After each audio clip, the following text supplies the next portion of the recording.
Estamos começando mais um Monarch Talks. Segue aí a gente no Rumble. Se quiser ver os cortes, tem no YouTube, mas tem também no Rumble, que é o canal é Cortes do Monarch Talks. No Rumble, tá bom? Vai lá. O link na descrição. Clica aí pra ir conferir os cortes lá, tá bom? Melhor ver pelo Rumble do que por uma censuradora plataforma chamada YouTube. E hoje vou conversar com um dos caras que tá aí sendo um expoente no pensamento ANCAP, pode dizer assim. E um expoente em ponto final, ANCAPSO, Peter Tuguniov ou Ricardo Albuquerque Pinto. Tudo bom? Tudo jóia, cara. É um prazer estar aqui contigo de novo. Pô, muito bacana mesmo. Cara, eu agradeço, velho. Sei que você veio lá do Rio e tal, pegou avião, cacete. Obrigado, velho. Obrigado mesmo pela moral. Você foi um dos primeiros caras que eu pensei em chamar para essa nova etapa, porque eu acho que nosso pensamento é bem similar, pelo menos nessa questão de liberdade de expressão. E, porra, a gente tem que falar sobre isso e as pessoas que estão sendo expoentes nisso, eu acho legal conversar, entendeu? Lógico, eu acho que não tem um assunto mais importante hoje em dia para a política, para a sociedade como um todo, do que liberdade de expressão. Eu concordo é a pra coisa caralho. mais ameaçada que tá aí por essa onda aí, né? Bom, eu concordo plenamente com isso, mas por que você acha que é tão importante? Tipo, eu tenho os meus motivos, mas o que faz você apreciar tanto a liberdade de expressão? Pois é, uma parte é o seguinte: primeiro é pela questão da liberdade em si, né? Na ética libertária, você é dono do seu corpo, você tem o direito de falar o que você quiser, ninguém pode te impedir de falar, ninguém pode te impedir de expressar a sua opinião. A liberdade de expressão, inclusive, na visão libertária, ela tem que ser absoluta, não tem esse negócio de limitar e coisa e tal. Ah, não, tem que ter alguma limitação, isso não pode, aquilo não pode. Mesmo ameaça? Ameaça é outra história, porque aí a ameaça entra no conceito de agressão lá do PNA, né? Entendi. Mas ameaça, sim, tem que ser ameaça imediata, factível e real naquele momento, né? Não pode ser também qualquer ameaça, assim, aleatória, senão, pô... Mas, enfim, além disso, a importância é justamente isso, né? Você conseguir... A sociedade humana, ela evolui com a troca de ideias, sempre foi assim. O ser humano evoluiu sempre desse jeito. No momento que você começa a cortar a opinião, proibir as pessoas de tocarem em determinados assuntos, conversarem determinadas coisas, ou o que é pior, né, você começa a usar isso como uma arma, porque, na verdade, vamos combinar, o que está acontecendo não é bem que o pessoal está querendo limitar determinados assuntos. Se fosse isso, você poderia até entender. A questão é que o pessoal está usando isso como uma arma política para calar pessoas. A verdade é essa, né? É verdade, porque quando você cria uma desculpa pelo qual você pode interpretar uma fala de alguém como passível de censura, essa desculpa vai ficando cada vez mais subjetiva, né? Cada vez... Ainda mais se tem um cara que é o poderoso, tipo o Alexandre de Moraes, ele pode inventar qualquer coisa pra te calar, né? Tendo o poder do Estado. Isso é o pior de tudo, né? Eu sempre falo pro pessoal, a censura do YouTube é ruim. Eu já briguei com o YouTube, já levei strike lá, já quase perdi meu canal lá, tive 2 strike, quase que meu canal foi embora. Isso é muito ruim, mas é o que eu falo, no mercado, empresa privada, não tem problema. Empresa privada, você veio aqui para o Rumble, excelente, é a solução ideal. E tem outras plataformas por aí também, e aí se resolve essa situação, né? Ou seja, uma plataforma que fica muito censuradora, o pessoal vai para a concorrência e pronto. E eu tenho certeza que agora, cara, você vindo para cá, isso marcou todo um novo patamar lá no YouTube. Porque o pessoal do YouTube agora está preocupado de banir as outras pessoas. Será? Com eu certeza, acho que são tão arrogantes que eles estão no final das contas. Olha só, 2 coisas, né? O YouTube tem muito dinheiro, ganha muito dinheiro. Sim. Não é questão disso para eles, mas eles estão vendo esse negócio, eles estão vendo que eles estão perdendo relevância. O Facebook, hoje em dia, já é uma sombra do que já foi no passado. A empresa Meta, né, que é a dona do Facebook, hoje em dia sobrevive do Instagram e do WhatsApp. O Facebook em si... parece um Frankenstein abandonado, né? Como o Facebook tirou o lugar do Orkut. O Orkut era antigamente, veio o Facebook e coisa e tal. E nada impede disso acontecer no YouTube também. O pessoal lá sabe disso. Então eles têm que tomar cuidado com esse tipo de coisa. E é essa coisa do mercado que dá a vantagem. Que eu falo, a gente tem que agir no mercado. Porque tem muita gente querendo fazer o seguinte, achei um absurdo o que aconteceu com o Monark. Vamos criar uma lei proibindo o YouTube de banir sei lá o quê. Eu acho que isso não é a solução, não é por aí. Porque no momento que você dá esse direito para o Estado, aí, meu amigo, você fica na mão do Estado. Mas se o direito for ele não ter poder, é interessante até, porque, pensa, na hidrelétrica, a gente tem uma lei que proíbe os caras que são responsáveis pela hidrelétrica de poluir a hidrelétrica. É uma lei.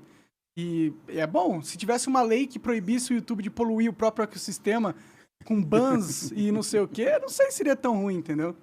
Eu tenho meu receio com isso, cara, porque no momento que você abriu essa porta de controlar o discurso pelo governo, porque você sabe que a PL das fake news que está entrando aí, ela inclui inclusive isso, né? Tem lá, dentre as muitas coisas que tem lá, que o YouTube ou qualquer plataforma, para banir uma pessoa e coisa e tal, ele tem que justificar, tem que mostrar um monte de coisa lá. É mesmo? Torna mais difícil. Torna mais difícil isso.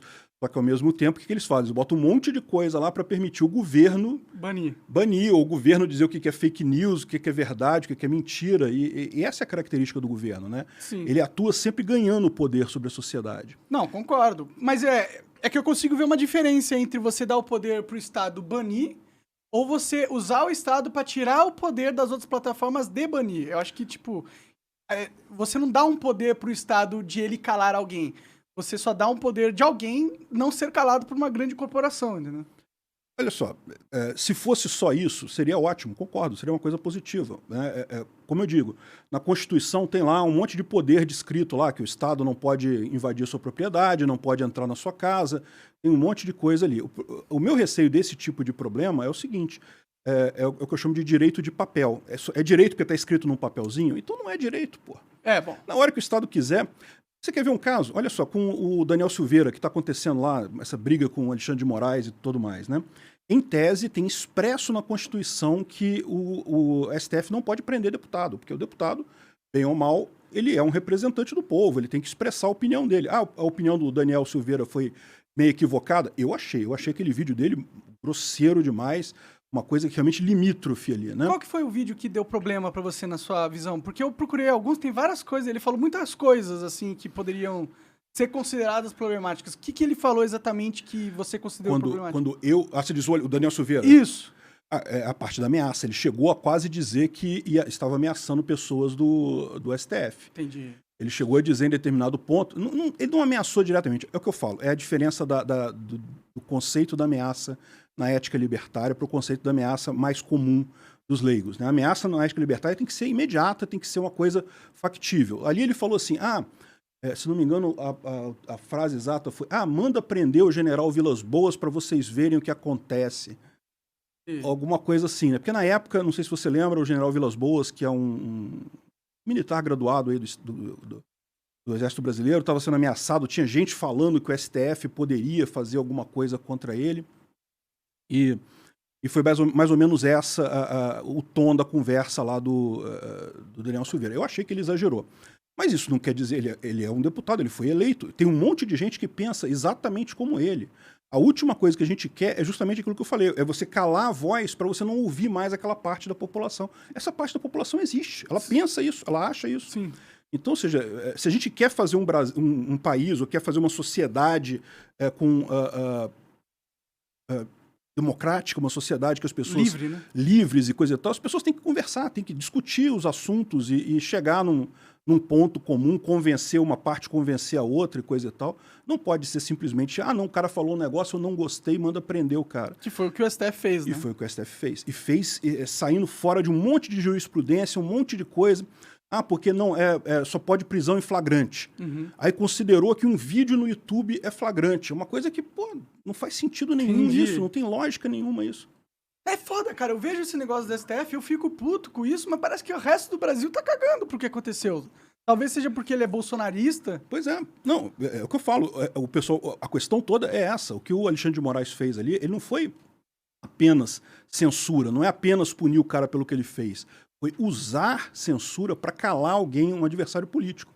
E aí por isso que o pessoal que é mais à esquerda, que não gosta do Bolsonaro e coisa e tal, comemora, acha lindo, tem que prender mesmo. Sem perceber que esse tipo de coisa, essa arma que eles estão dando agora para o Alexandre de Moraes, amanhã pode ser usada contra eles. Pode ser. No dia que você estiver na frente desse pessoal, meu amigo, vão usar isso contra você assim, ó, sem nem pensar duas vezes. Eu queria que a galera entendesse essa porra, velho. Mas eles não parece que não é importante. Parece que a Anitta tá em primeiro lugar, não sei o quê, aonde é mais importante do que o STF censurando inimigos políticos através de manobras ilegais. Isso aí ninguém presta atenção, tá ligado? Eu fico assim, mano, que porra de mundo que a gente tá vivendo, né? É foda.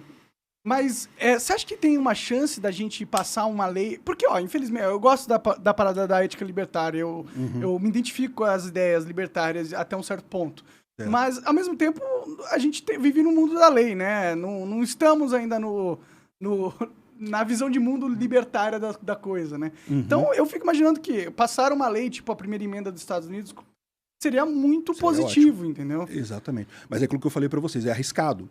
Porque no momento que está no papel ali, primeiro, que aquilo vai ser usado seletivamente, como o Alexandre de Moraes fez. O Lula falou coisas absurdas também em termos de ameaça e não pegou nada para ele. Sim. Eu não acho que deveria pegar para o Lula, não acho. Eu acho que não deveria pegar para ninguém. Sim. Deveria ter todo mundo a não ser que você tenha liberdade. comprado uma bomba e... A não ser que o cara chegue ali com uma arma e ameace o Alexandre de Moraes. Aí é outra coisa. Aí realmente o cara fez uma ameaça real naquele momento. Aí sim, né, não tem como fugir. Mas... o fato é isso, né? Quando vai para a lei, isso fica na mão do Estado. E aí, esse é o meu medo. Isso sempre acaba sendo usado de forma discricionária e coisa e tal. Enfim, mas eu concordo contigo. É uma arma que a gente tem hoje. Aliás, isso é uma coisa que eu brigo muito com libertários por conta disso, porque tem muita gente que é extremamente purista, que acha que a gente não deve interferir em nada, não deve mexer com o Estado em nada e coisa e tal.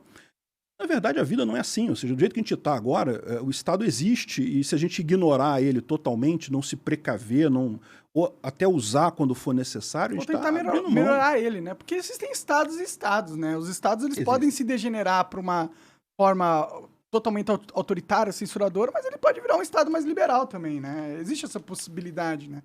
Eu não sei, me parece um sonho tão distante, né? Mas pode ser. Bom, os americanos conseguiram, né? Só tiveram que brigar com os ingleses durante muitos anos e muita gente morreu e o caralho, né? Pois é, não é fácil. Não é fácil. Não é fácil mesmo. Porque eu fico imaginando, né? É exatamente o que aconteceu nos Estados Unidos. Eles criaram um estado do zero. Eles expulsaram o estado que eles tinham e criaram do zero.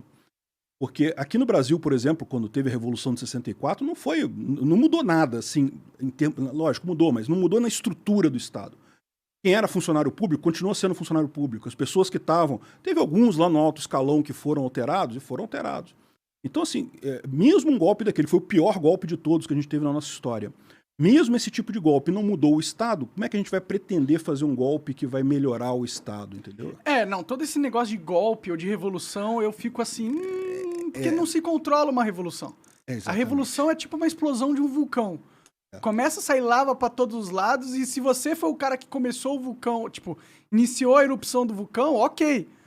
Você não tem controle depois que ele explodir, onde é que vai isso, meu amigo? A gente tava conversando com alguém, com o professor Paulo Cruz, ele falou da Revolução Francesa, né? E, pô, a Revolução Francesa foi isso. O Robespierre falou, guilhotinem todos esses filha da puta. No final ele acabou com uma guilhotina na cabeça também, né? Então, eu sou do cara que é contra a revolução. Eu sou meio contra-revolucionário, porque eu não acho que é o melhor caminho para você ter uma evolução da sociedade, né? E eu concordo plenamente contigo. Agora, pensa o seguinte, você tem... o caminho da revolução não tem. Aí o outro caminho que você tem é você tentar mudar a coisa por dentro. O cara tentar se eleger, ou tentar entrar alguém lá e tentar melhorar o Estado, né? Que foi o que o MBL tentou fazer, né? O MBL tentou fazer. Teve... um monte de gente tenta fazer isso. Eu acho que as pessoas têm intenção boa, entendeu? Só que é o que eu falo, é muito difícil. O sistema se protege. Você acha que o cara entrar lá, ele vai conseguir mudar muita coisa? Meu amigo... se ele falar um áudio bosta, ele vai ser expurgado da parada. Exatamente, pronto. Por um áudio, mano. Por um áudio que, tipo... É um áudio machista, ok? É um áudio besta, ok? A gente entende, mas, porra... Cara, levanta a mão quem nunca falou algo machista, quem nunca falou algo preconceituoso, quem nunca errou na sua fala, levanta a mão aí. Quem tá assistindo, ninguém vai levantar a mão. Porque todo mundo já é passivo de erro. Então, se todo mundo já errou dessa forma, então ninguém de nós poderia ser deputado. Não, eu concordo. Eu acho que esse tipo de coisa... Exageraram, como a mamãe falei lá, com a questão toda lá da Ucrânia. Mas a verdade também é que eu acho que ali houve um fator ali dele também, que ele se descuidou. Porque esse negócio de botar mensagem em grupo, meu amigo... A gente sabe que hoje em dia que o cara tá na política. Na política não tem amiguinho, meu amigo. É um ninho de cobra. Todo mundo querendo pegar todo mundo. Então, ele provocou, né? Briga pra caralho. Ele encheu o saco. Ele pôs o dedo na ferida de todo mundo ali, né? É o que eu falei, né? Esse que é o problema dele. Chegou agora na Assembleia, ele tentando correr atrás de gente pra absolver ele, pra não caçar. O pessoal, não. Não, você sempre me fudeu, porra. Correu atrás de mim aqui. Não é fácil, meu. É o que eu falo, mudar o sistema por dentro não é fácil, não. E aí que eu falo, aí o que sobra? Se você não pode fazer uma revolução para mudar, se você não consegue mudar o sistema por dentro, como que você muda as coisas? Como que a gente parte da bagunça que a gente está hoje e chega numa sociedade melhor? Eu acredito no fortalecimento do indivíduo. Eu acho que é o único jeito. Quando você tiver indivíduos em sua média cada vez mais fortes, o Estado vai ter que se curvar à massa de indivíduos, entendeu? Ele não tem o que fazer. E por mais que o Estado seja grande, poderoso e com muitas armas, ele só não pode matar todo mundo. Não. Ele matar todo mundo, acaba o Estado, acaba tudo. Então, a vantagem competitiva está na população. Então, quanto ela mais for preparada, inteligente e saber dos seus direitos, eu acredito que isso vai acabar convertendo o mundo para um mundo melhor. Beleza. Mas essa é a ideia. É o que eu falo. A questão toda é a economia. A economia é o que pode, de fato, fazer diferença nesse negócio. A gente, fazendo o negócio, priorizando pessoas independentes, o indivíduo resolvendo o problema de forma independente, sem depender do Estado. Porque toda vez que você dá poder para o Estado, vai ter algum político lá que vai querer se aproveitar, né? Esse é o ponto. Não, eu concordo. Por isso que eu gosto bastante das suas ideias. Eu gosto muito desse negócio de... Mano, o Estado, ele é o vilão da parada na sociedade. Ele não é o mocinho, ele não é o seu pai, ele não é o cara que tá ali pra te salvar de nada. Ele é o cara que normalmente te impede de ser salvo por si mesmo. Né? Quando ele coloca impostos absurdos sobre consumo. Ele tá pegando metade do seu salário, que já é pouco, que você poderia estar gastando num curso, gastando numa internet melhor, entendeu? Então ele não é o agente que melhora a sociedade. Pelo contrário, é o agente que atrasa a sociedade, né? É o bandido estacionário, é o cara que está aqui para parasitar a sociedade. Pois é. Mas por que você acha, então, que todos os países do planeta o Estado surgiu? Se ele é uma parada que é intrinsecamente maldosa, por que ele sempre aparece, entendeu? Não, mas isso tem uma explicação econômica, inclusive, né? Que é justamente a questão de facilitar negócio. Você ter um Estado é melhor para você fazer negócio, né? Pensa na situação que você de uma região que você não conhece ninguém, que você está chegando na hora ali. Como é que você vai numa loja comprar alguma coisa, você não sabe se aquilo está envenenado, se aquilo está no prazo de validade ou coisa e tal. Então, você fazer negócio fica difícil, você não confia na outra parte. Tem que ter uma regra mínima ali, Tem que ter uma regra mínima, tem que ter alguém para organizar aquilo ali de forma que você saiba que se você for numa padaria comprar um negócio, estiver com defeito ou estiver estragado, você vai poder entrar na justiça, vai poder processar a pessoa. Ou que vai ter um sistema de licença para a pessoa abrir padaria, que a pessoa só pode abrir padaria se tiver um mínimo de qualidade, esse tipo de coisa. Isso é um serviço econômico, isso é uma coisa que vale a pena, e é isso que justificou durante toda a história humana a existência do Estado. O Estado era o ente que facilitava negócios entre as pessoas, então vale a pena. Com todos esses defeitos, com toda essa parte ruim do Estado, no final o ganho dele para a sociedade era positivo. Mas era. Agora mudou. Mudou. Na minha visão, a informação descentralizada, o fato de a gente ter hoje informação sobre qualquer coisa, é muito mais efetivo do que o Estado para fazer isso. Hoje em dia, você vai numa loja, se você tem dúvida se aquela loja é boa ou não, você vai entrar no Reclame Aqui, ou vai entrar na internet, ou vai procurar a review daquela loja. E é muito mais eficiente isso do que você procurar o alvará da loja. O alvará não quer dizer mais nada hoje em dia. Com certeza, né? Tem um filtro que é a reputação online, né? Exatamente. Que é muito melhor que qualquer Estado. Isso pode prevenir você de comprar um pão azedo numa padaria ruim.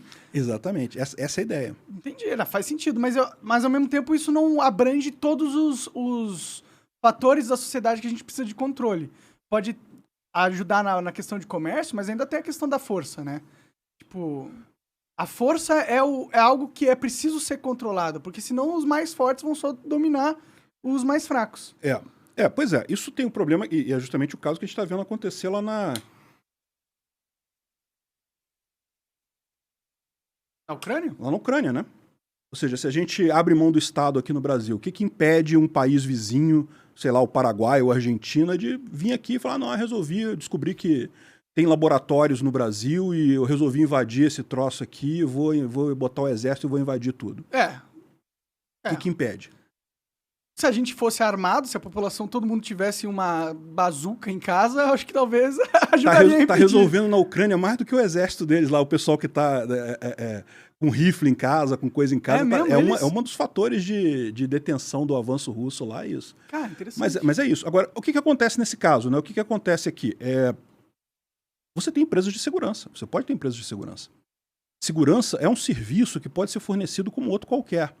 Então, ou seja, é verdade que hoje, no nosso mundo atual, e aí cai naquele ponto que a gente falou, né? Ou seja, não dá pra gente ignorar o Estado totalmente, porque o Estado existe, né? Ele tá aí, né? Ele incomoda as nossas vidas, né? Atrapalha o que a gente faz.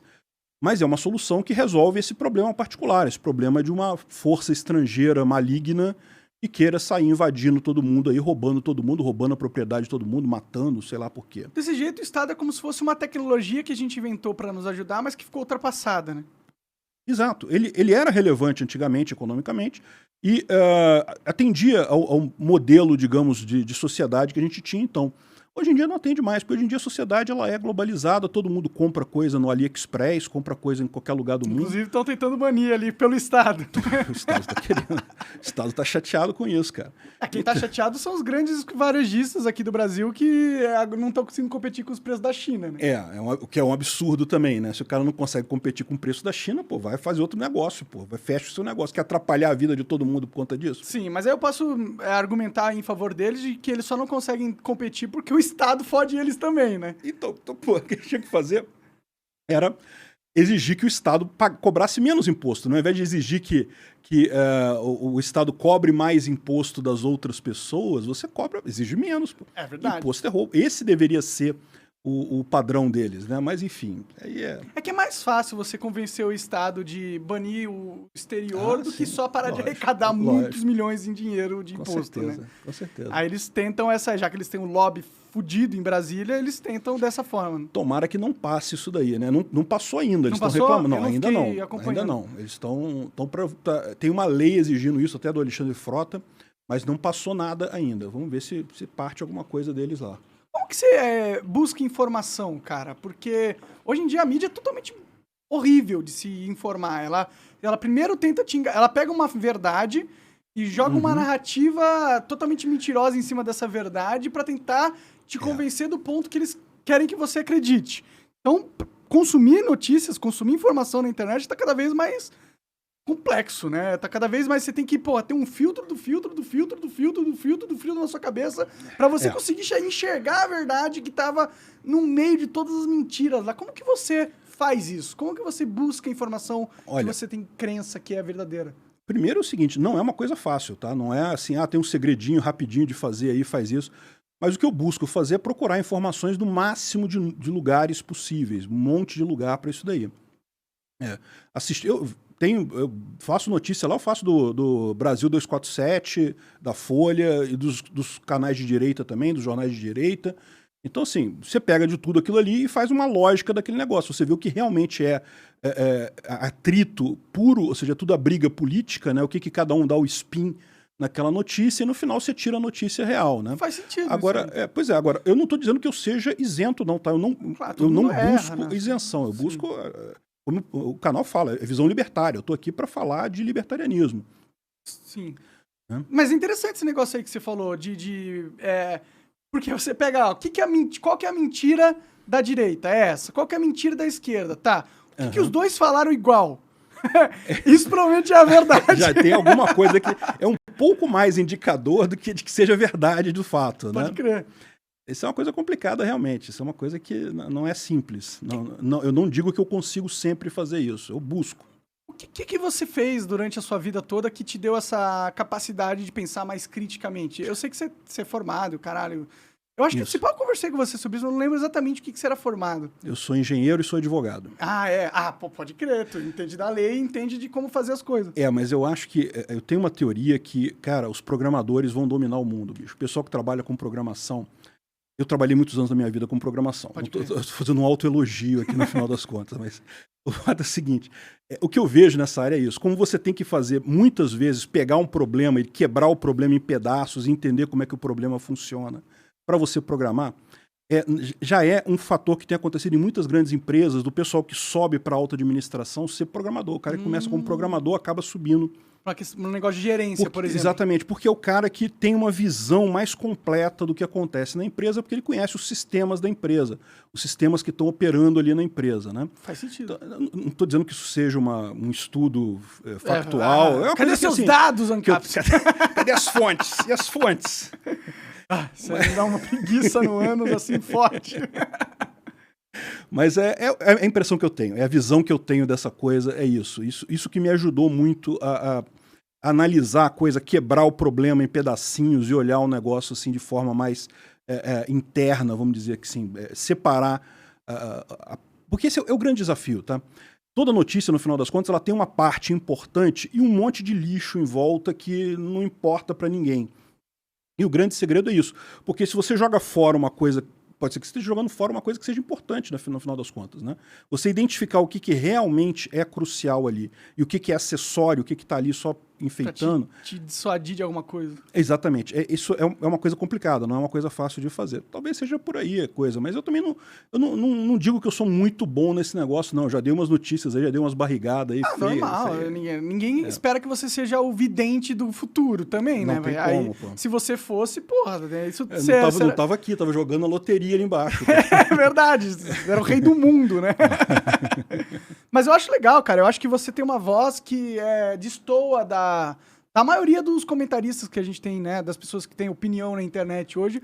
E dá pra ver que você é um cara bem... Eu te acho bem verdadeiro, eu gosto disso. Pô, que bom. E aí, a Ucrânia e a Rússia, velho? Você tá toda hora falando disso, eu vejo seus vídeos lá.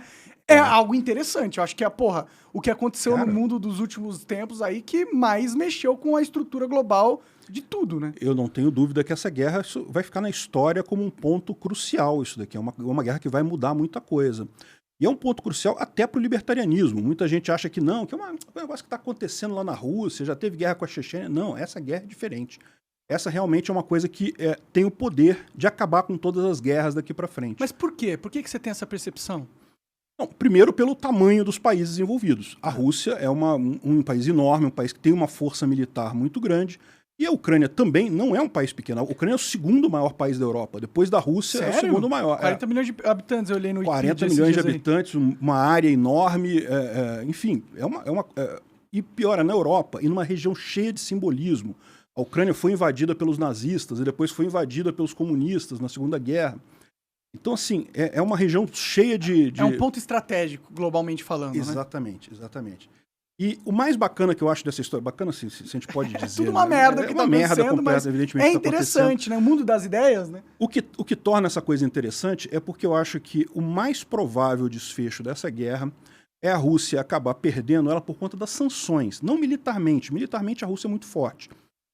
A Ucrânia está surpreendendo a gente está vendo ela ter ganhos significativos, coisas que não se esperava que ela resistisse. Até contra-atacando a Rússia, destruindo barcos. Impressionante, realmente. E território russo, eu acho que eles atacaram já, né? Belgorod, já atacaram Belgorod, coisa e tal. Mas, enfim, eu acho que no final das contas, o mais provável é que a Rússia acabe sendo dissuadida dessa guerra pelas sanções econômicas. E isso prova um ponto ANCAP muito importante. E é possível você controlar, você garantir a segurança contra um ator ilegítimo usando sanções, usando economia. Porque isso é um ponto que o pessoal fala, né? Na ética libertária, você não pode ser obrigado a nada. Então, se uma pessoa se recusar a ir para a justiça, ou seja, um cara criou um novo cangaço, resolveu ser cangaceiro, vou viver de matar a pessoa e roubar a pessoa. Como é que você lida com essa pessoa, né? Porque hoje o Estado ele tem o poder de violência, ele vai lá e caça a pessoa e bota na cadeia e pronto. Na ética libertária não pode isso. Né? Teria que ter uma outra forma de você lidar com essa pessoa, que é o cara que não está nem aí para nada. Ele, não quero nem saber, sou mal mesmo, vou invadir todo mundo e pronto, ponto final. E a resposta libertária para isso é justamente as sanções. É a população, a sociedade para de fazer negócio com esse ente maligno, né? É lógico que a gente está falando aqui em termos de libertarianismo, a gente está falando em termos de pessoas, né? Se uma pessoa, não países, né? Não países, uma pessoa. Mas a mecânica é a mesma. A mecânica é essa. As pessoas vão olhar para aquele país e falar, olha só, não vamos fazer mais negócio contigo a ponto de... Não vamos comprar teu gás. Não vamos comprar o seu gás, seu óleo, não vamos vender para você as coisas que você precisa. Não vai ter McDonald's aí. Não tem mais Apple. O que não é tão ruim, né? Pois é. Chega a ser engraçado, né? O pessoal lá que... assim, mas eu percebo a dor deles também, né? O pessoal que tem canal lá, perdeu o YouTube, o Instagram. Foi censurado lá, né? O Instagram fechou totalmente, não tem mais. Ou seja, no final das contas, o que você faz é a mecânica de você fazer isso pela sanção. Se você parar para pensar, não teve nenhuma guerra que foi resolvida por isso na história humana. Sanções sempre foram uma coisa secundária. Mas no final das contas, o que ganhou a guerra foi mesmo botar o tanque lá e atirar e matar e não sei o que lá. Dominar e já era, se controlou. E isso é altamente antilibertário. Você não pode usar força, você tem que usar um outro mecanismo para resolver esse problema. Então, essa é a minha grande expectativa, é o que eu torço no final das contas, por isso que o pessoal brinca que eu estou torcendo para a Ucrânia e coisa e tal, não sei o que lá. Olha só, eu acho que moralmente não tem o que dizer, a Ucrânia foi atacada, tem que torcer por ela mesmo, ela é a vítima. São cidadãos ucranianos, né, que estão sendo mortos e estuprados e o caralho a quatro nas ruas das próprias casas, né? Os russos pouco estão sofrendo. Teve o bombardeio lá em Belgorod, mas foi pouca coisa. O que eles estão sofrendo são as sanções, e talvez isso já seja o suficiente para fazer acabar essa guerra. Eu acredito que vai ser nisso daí. Bom, mas há aqueles que defendem a Rússia, não estou falando que eu defendo, mas eu já ouvi esse argumento, então acho interessante trazer para a mesa, que a Rússia está lidando contra o imperialismo ocidental, entendeu? O que, no fundo, tem um pouco de verdade, né? Existe um imperialismo dos Estados Unidos, né? Eles sempre tiveram uma visão imperialista de ser, né? De dominar. Por isso que eles têm 800 bases militares em todo o mundo. Então, eles não são um país que acredita só na dissuasão através da economia. Eles acreditam muito na força também. Então... E eles estavam querendo entrar lá no território ucraniano e colocar míssil lá se a Ucrânia fosse para a OTAN, o que é uma ameaça direto à soberania da Rússia. Então, eles têm argumentos que são até plausíveis aí para não defender, porque eu acho que qualquer país que entre numa de... matar os cidadãos de outro país, ele tá estuprar, porque os caras estão estuprando, estão matando, roubando, fazendo tudo lá. Tá um absurdo, cara. Aquelas histórias lá em Bucha, né, Irpin, poxa, é um absurdo mesmo. E é injustificável. Não, mas olha só, eu acho que esse tipo de coisa tem dois problemas com essa justificativa russa de que, os Estados Unidos estão chegando perto. Primeiro que, não estão. Quem queria entrar para a OTAN era a Ucrânia. Não os Estados Unidos que queria que a OTAN entrasse para lá. Mas aí tem um joguinho ali rolando. Não, olha só, é fácil de ver. A Ucrânia se candidatou para a OTAN em 2008 e a OTAN negou a entrada dela na OTAN. A OTAN disse não vamos aceitar, porque justamente não queriam arrumar confusão com a Rússia. Então, de onde é que tiraram esse negócio de que bom ponto, quem quer é a Ucrânia que quer? E mais do que isso, essa invasão da Rússia na Ucrânia mostrou como a Ucrânia estava certa em querer isso, né? O porquê que o povo ucraniano quer entrar para a OTAN. Ele quer entrar para a OTAN porque eles precisam de proteção. Sim. Eles são um país que, embora seja muito grande, seja muito rico, tem trigo lá, parece que óleo de girassol, parece que é tudo lá da Ucrânia que vem, coisa e tal. Eu sei que tinha uns negócios de fertilizante, essa era da Rússia, deixa fertilizante, mas lá tem também, tem lá e tem na Rússia também, mas enfim. O ponto apesar de ser isso, é um país muito pobre, um país que as Forças Armadas ainda eram o grosso delas da época da União Soviética, né? Então, é aquele negócio, é uma coisa complicada. E a única saída que eles tinham para se proteger disso daí seria entrar para a OTAN, porque na OTAN eles sabem que a Rússia não vai querer comprar briga com a OTAN.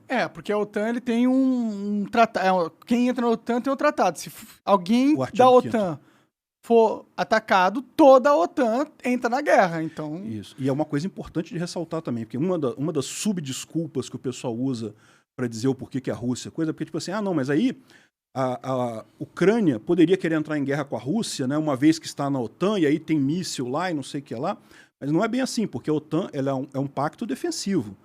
Se algum membro da OTAN for atacado, os outros membros se comprometem a entrar, defender esse membro que foi atacado. É o tal do artigo 5 lá. Entendi. Mas se um membro quiser atacar alguém, tá por si a OTAN tá por sua conta, a gente não tem nada a ver com isso não. Então, ou seja, não cola isso também, né?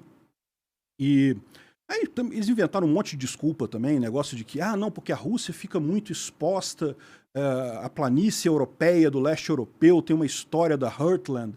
Não sei se você sabe, uma teoria maluca do inglês lá da virada do século, que, aliás, foi o que foi usado como justificativa para o porquê do Hitler querer conquistar a União Soviética, justamente por causa dessa planície que tem ali no leste europeu. A história, a teoria do cara... Caramba, como é que é o nome do cara mesmo? O nome dele. Tudo bem, mas qual que é a história? A história é a seguinte, ele diz que quem controla o leste europeu controla o coração da Terra. Quem controla o coração da Terra controla a Ilha Mundo, e quem controla a Ilha Mundo controla o mundo. O leste europeu é uma planície grande que permite conquistar facilmente a Heartland, o coração da Terra, que é a própria Rússia. Entendi. E quem controla a Heartland controla a Ilha Mundo. A Ilha Mundo é o maior pedaço de continentes, né, do mundo, que é a Eurásia, né? A Eurásia é a maior parte. E quem controlar aquilo ali controla o mundo todo. Essa é a teoria do cara. É uma teoria meio que hoje em dia se prova meio ultrapassada, porque o mundo já não é mais terra, né? Exatamente, é totalmente ultrapassado. Isso foi uma coisa que talvez lá no século XIX, início do século XX, o pessoal pudesse achar que isso tinha alguma lógica. Não tem mais lógica isso. Hoje em dia o que conta é comércio, meu amigo. É liberdade econômica, é dinheiro, é informação. Tecnologia, né? É muito mais importante do que terra, vastidão e coisa e tal. Aí é a Coreia do Sul, né? Coreia do Japão. O Japão não tem nada lá, uma ilha que não tem nada. E os caras são as maiores economias do mundo, pô. Sim, total, né? A gente tá vivendo num mundo digitalizado, né? E até o poder foi digitalizado, de certa forma, né? O que é interessante, né? E é legal, né? Porque se o poder se dá no ramo digital, significa que fisicamente a gente fica mais protegido, né? Até porque você não precisa destruir o outro através de uma guerra. Você pode impor sanções econômicas. Mas também há aqueles que argumentem que as sanções econômicas nunca funcionaram de verdade, entendeu? Pois é, mas eu suspeito que dessa vez vão funcionar por um motivo bastante claro. É o fato de que muita gente está sancionando a Rússia. E principalmente os países industrializados. E você fica naquela situação, o pessoal ainda fala assim, não, mas a Rússia pode fazer negócio com a China, pode fazer negócio com o Brasil ainda está comprando, parece, fertilizante. Outro dia estava o pessoal bolsonarista comemorando que o Brasil está recebendo fertilizante. Caramba, tinha que estar com vergonha disso, de estar recebendo, estar fazendo negócio com Putin no momento desse. Já tinha que ter cancelado esse troço. Mas vai subir o preço do fertilizante. Meu amigo, tem fertilizante no mundo todo, no Canadá, aqui no Brasil. Compra de outro lugar, pô.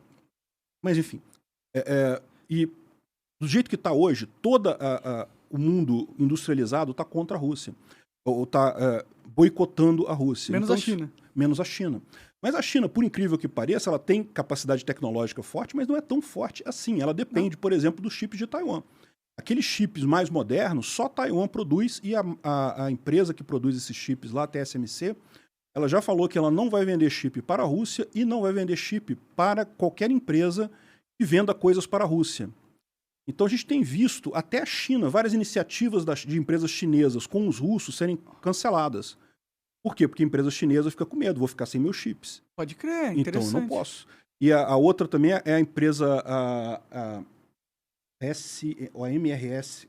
Agora eu tô ruim de memória. Eu não sei nem o nome que você quer lembrar. Então é uma empresa holandesa que faz a máquina de fazer o chip, que também falou que só vai vender agora para quem não produzir chips para a Rússia, né? Entendi. Então, ou seja, você está criando um negócio que ela continua tendo acesso a Brasil, Índia e até a China. A China é o caso mais importante aí, mas ela foi cortada de todo o resto. Então, é uma coisa que realmente eu quero ver como é que isso vai acontecer. Eu suspeito que vai ser a primeira guerra resolvida desse jeito. E se for isso, é uma indicação muito boa de que o libertarianismo tem um poder grande de funcionar. Esse mecanismo de você punir a pessoa violenta com o banimento social, parando de fazer negócio com aquela pessoa, é uma coisa efetiva, funciona mesmo. Pode crer. Aí isso aí, para mim, abre duas questões. Uma, a China quer pegar Taiwan para si, e talvez o resultado dessa guerra seja um dissuador para eles não irem no caminho da força para pegar Taiwan para si, porque eles sabem que pode acontecer a mesma coisa com eles. E um segundo lado, que é o que estão fazendo com a Rússia, é a mesma tática dos canceladores usam contra os influenciadores, entendeu? Então, e contra os influenciadores eu fico puto com essa tática. Você não gostou de estar desse lado, não? Não, porque eu não fui violento com ninguém, entendeu? Exatamente. Eu acho que aí você pegou o erro. O erro é que, justamente, como eu falo, a tática do cancelamento, do banimento social, é para ser usada nesses casos extremos. No caso que a pessoa fez alguma coisa realmente errada, o cara está sendo violento, está fazendo. Jamais para coisa de, o cara falou um negócio que eu não gostei. Pô, para com isso, não tem essa. E eu entendo que isso aí é uma coisa que ainda está meio que na evolução da sociedade. As pessoas estão aprendendo a lidar com esse negócio de cancelamento. Mas não tenha dúvida, é a mesma coisa. É exatamente o mesmo mecanismo. O que eu digo para você... aliás, eu acho que eu até conversei com você quando a gente estava lá no Flow. Eu falei isso. O mecanismo em si não está errado. O problema é a origem dele. É o motivo pelo qual eles estão fazendo isso. Eles estão usando isso como uma arma política para fazer valer aí o interesse deles, né? Não como deveria ser, como uma defesa da coisa. É, pra punir alguém que foi lá e jogou a bomba nos caras, tá ligado? Realmente... A única bomba que eu joguei foi uma bomba de merda de falei do jeito burro as coisas, né? É, cara, realmente é uma coisa que não dá pra entender esse negócio. No seu caso, cara, foi muito, muito triste isso. Ou ninguém questiona se você é nazista ou não. Lógico que não é, cara. Não tem lógica nenhuma isso. Se eu fosse falei uma coisa errada? Pô, falou, pô, mas e aí? Eu nem acho que eu falei algo errado, entendeu? O que eu falei foi de uma forma errada, né? Porque eu quis passar um ponto e as pessoas não entenderam esse ponto. Eles acharam que eu tava achando que era positivo ter nazismo no mundo. E ajudou muito o corte que fizeram no negócio. O nego pegou ali, porque você criticou a coisa antes, criticou a coisa depois, mas eles pegaram só aquela partezinha que você falou do negócio e, não, fizeram um escarcéu em cima disso daí. Isso aí é totalmente maquiavélico e politicamente planejado, na minha opinião. Não tenha dúvida. Não tenha dúvida. Quem são esses caras? Quem que são esses caras planejando? Quem que é dono do Globo, do UOL? Por que todo mundo se uniu numa mesma sintonia de difamação em cima de mim, tá ligado?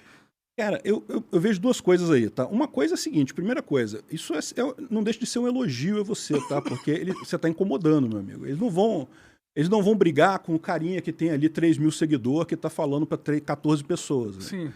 O problema é que você tá incomodando, você tá com um papo que tá crescendo. E esse pessoal da mídia tradicional, eles estão perdendo espaço. Não tenha dúvida. A Globo, hoje em dia, não tem mais o poder que já teve uma vez, né? Eu estava até comentando com o pessoal, esse processo da CPI da Covid ano passado, né, que falou mal do Bolsonaro, coisa e tal, aquilo ali foi a cópia exata do que eles fizeram com o Collor. O Collor, eles fizeram exatamente a mesma coisa. Tinha uma denúncia de alguma coisa que o Collor teria feito, aí o Congresso criou uma CPI, e aí ficou a CPI criando manchete. Se é verdadeiro ou não, pouco importa, criando manchete e a mídia repercutindo manchete o tempo todo. Acabou que o Collor caiu. Era isso que eles queriam fazer com o Bolsonaro. Não conseguiram. Por quê? Porque a mídia não tem mais, a mídia tradicional, Rede Globo, esse tipo de coisa, não tem mais o poder que já teve no passado. Sim. No passado, você ter esse bombardeio que o Bolsonaro está tendo na TV Globo... Era fim de carreira. Fim de carreira, acabou. Até o ponto de eu ter sobrevivido também, né? Exato. Eu sobrevivi porque, pô, se todo mundo acreditasse na Globo, as pessoas não iam só me cancelar, eles iam vir me matar. Tem um nazista no Brasil, entendeu? Uns negócios assim. E o mais engraçado é que você vê tanto isso, porque depois você viu que chamaram o Castanhari de nazista também. Mas é bom porque aí prova o quão ridículo é essa coisa toda, né? E quão inútil é você tentar ceder para esse pessoal também. Porque a verdade é a seguinte, o Castanhari foi lá, contratou historiador, botou fonte, botou um monte de gente estudando o negócio, aí falou, não quer dizer nada. A narrativa se vai dele tava contra fora, a narrativa dele, se foi, ou seja, o que eles estão fazendo é justamente tornar isso uma arma. Não interessa o que você falou, se você foi cuidadoso ou não, falou certo ou não. Se eles querem te pegar, eles correm atrás de te pegar. Mencionou o assunto, pronto, fudeu. Abriu a portas para interpretações esdrúxulas. Exatamente. É uma coisa complicada isso. Eu espero, sinceramente, que a gente consiga superar esse tipo de coisa, porque... tem que conseguir, né? Porque se a gente não conseguir, a gente vai para uma ditadura em pouco tempo. E aí não vai ser uma ditadura do Estado, vai ser uma ditadura da mídia. Pois é, mas aí que tá. Eu acho que eles não conseguem, cara. Também acho que não. Cada cancelamento desse que eles fazem, eles perdem força. Você lembra quando eles começaram a cancelar essas mídias da direita, o Jornal da Cidade, não sei o que lá... E, olha só, para deixar claro, eu discordo de muita coisa que eles falam ali, tá? Mas eu acho que eles têm o direito de falar. O pessoal conservador, enfim, tem o direito de falar. E cancelaram o Jornal da Cidade. Aí tentaram cancelar o Terça Livre também. Mas o Terça Livre, eles já não conseguiram. Eles só cancelaram com o Estado. Foi o Alexandre de Moraes em cima do Terça Livre que cancelou o Terça Livre. Ou seja, essa forma deles tentarem cancelar fazendo ações e coisa e tal, isso vai perdendo a força cada vez que isso é usado. Então, assim, eu não acredito que isso vá durar muito tempo. Até pelas próprias empresas, cara. Você tinha um monte de empresa que te patrocinava, né? Sim. Um monte de gente ficou chateado com essas empresas que abandonaram o Flow. Um monte de gente ficou... Para a empresa, isso não é bom. E no que eles começam a querer usar isso com um monte de gente, né, não vão conseguir. Não tem como. Economicamente fica ruim para eles. Porque não vai sobrar ninguém. Você só vai poder patrocinar conteúdos que não têm opinião, né? Conteúdos que são completamente blasé. Coisa de comédia. E aí aquele negócio, mesmo isso, não interessa para eles. Eles vão dar um jeito de puxar, se eles quiserem cancelar alguém. Mas é o que eu falo, não conseguem. Eles não têm essa capacidade. Foi forte no primeiro momento, porque é meio que uma novidade, alguma coisa que, né, o pessoal tá tá se aproveitando aí, mas é uma coisa que ela própria tem a semente da própria destruição. Quanto mais gente eles cancelam, mais difícil fica para eles cancelarem e não vai ter jeito, não vai ter como... Eu acho que essa mudança da mídia tradicional para essa mídia descentralizada, para a internet, é uma coisa sem volta, não tem... Não tem, né? Não tem, a Rede Globo não é que vai acabar, mas vai ficar com uma coisa muito menor do que... o Globoplay. A Globoplay... o futuro da Globo. É o futuro da Globo. Inclusive, o pessoal lá sabe disso, o pessoal fala isso abertamente lá. É o caminho para onde está todo mundo indo, né? A Globo vai virar uma empresa de produção de conteúdo, de entretenimento. Talvez ele perca um pouco do poder jornalístico que eles tinham, né? Eu não assisto o Jornal Nacional há muitos anos, velho. Muita gente, eu também. E não sinto falta. Eu consigo me informar do que está acontecendo no mundo através de rede social. Não, e você se informa melhor, porque você tem muito mais conteúdo, muito mais rápido. Você vê nessa questão da guerra da Ucrânia, né? Porque as coisas acontecem o tempo todo, né? Então tem notícia o dia todo. E você acaba seguindo um monte de canais que falam sobre isso, de pessoal no Twitter falando sobre isso e coisa e tal. E você tem informação muito mais rápido. Se você esperar o Jornal Nacional, pô... Mesmo os meus vídeos, eu fico meio chateado, porque eu acabo fazendo um vídeo sobre a Ucrânia todo dia pela manhã, né, para dar uma atualização do que está acontecendo. Mas eu fico assim, porque pô, logo depois que eu acabei o meu vídeo, já aconteceu já um negócio, já tem uma novidade, pô, podia ter colocado isso no vídeo. Não tem jeito, né? Você tem que fazer um... É muito rápido hoje tudo, né? É muito rápido, exatamente. Tudo muda em cada segundo. E as pessoas estão se acostumando com essa velocidade. E a velocidade da Globo, da Veja, dessas revistas semanais que tinham... Pô, não tem mais utilidade isso. Verdade, é só o pessoal mais velho que já está acostumado a consumir dessa forma e não quer se dar o trabalho de aprender essa nova linguagem, né? O pessoal que tem passarinho, que tem cachorro, né? Ele precisa... Falou que todo mundo que tem passarinho é velho. Não, eu tô dizendo isso porque aí você pega o jornal e bota... Ah, porra, entendi. É pra isso que serve Aí hoje em serve, dia, né? Serve pra isso, né? Porque... É a fonte mais barata de papel. De papel... É foda, né? Eles estão tentando, né? Estão tentando fazer a conversão para o mundo digital, mas eles estão falhando miseravelmente. Primeiro porque eles colocam esses paywall, né? Pô, você quer ver notícia? Se tá no Twitter, tu vai pôr um paywall? Por que eu vou ver o seu... Por que eu vou pagar? E outra, existe um aplicativo para todos os browsers que você burla o paywall. Você, é 2 cliques, pronto, você não tem mais que passar por paywall nenhum. Então, é uma estratégia falha dos caras. Eles tinham que trazer conteúdos realmente interessantes e capitalizar em marketing, ou sei lá, né? É difícil para eles estão passando por muita dificuldade. Não, eu acho que a grande dificuldade que eles têm ali é porque eles estavam numa estrutura muito grande, uma estrutura extremamente pesada, né? Porque na época eles tinham muito dinheiro, a Globo ganhava rios de dinheiro, né? Só tinha eles ainda ganha muito dinheiro, é verdade, mas... Então eles têm uma estrutura, só que essa estrutura deles, ela não é compatível com os valores que você consegue, por exemplo, com anúncio em site, o anúncio na internet. Você tem que diminuir a sua estrutura, você tem que ter uma estrutura mais barata, né? Sim. Você tem uma estrutura excelente aqui, eu tenho uma estrutura muito menor que a sua.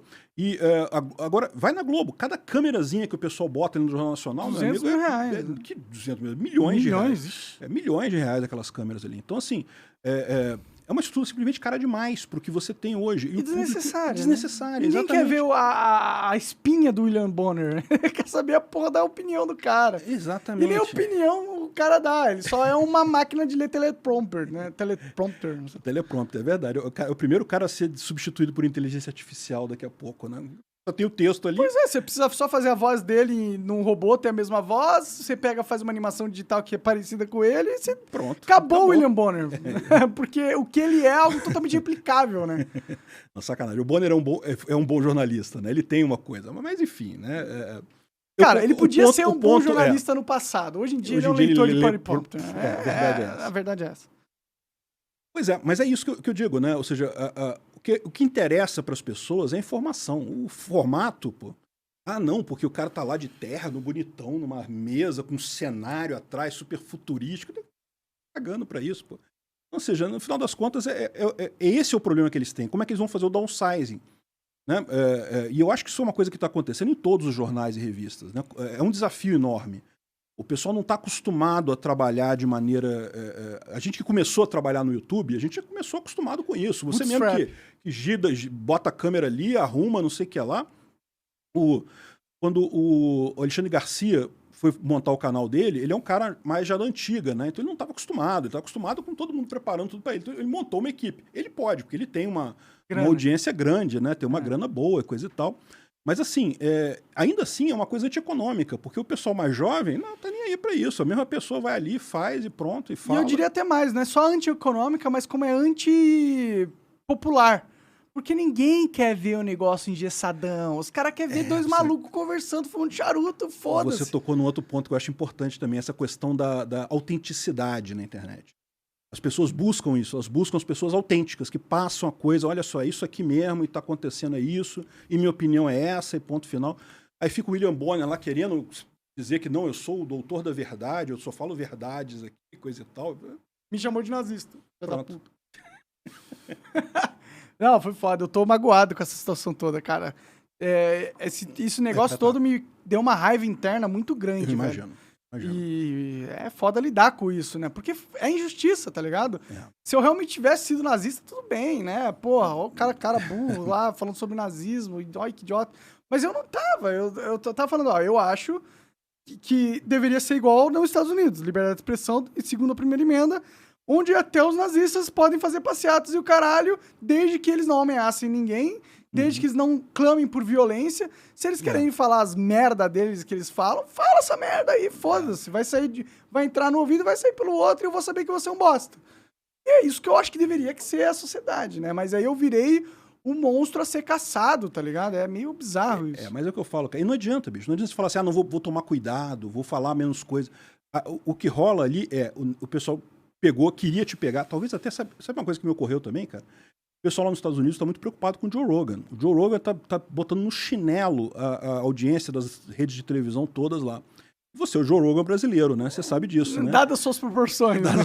Exatamente, mas não tenha dúvida. O que o pessoal viu aqui no Brasil? Ih, caramba, a gente tem que acertar esse cara, tirar esse cara da jogada, enquanto ele tá pequeno, porque daqui a pouco ele fica igual o Joe Rogan, o nego não consegue mais cancelar ele, porque ele é enorme, tem mais audiência que os canais todos lá. E ele tem o fuck you money, né?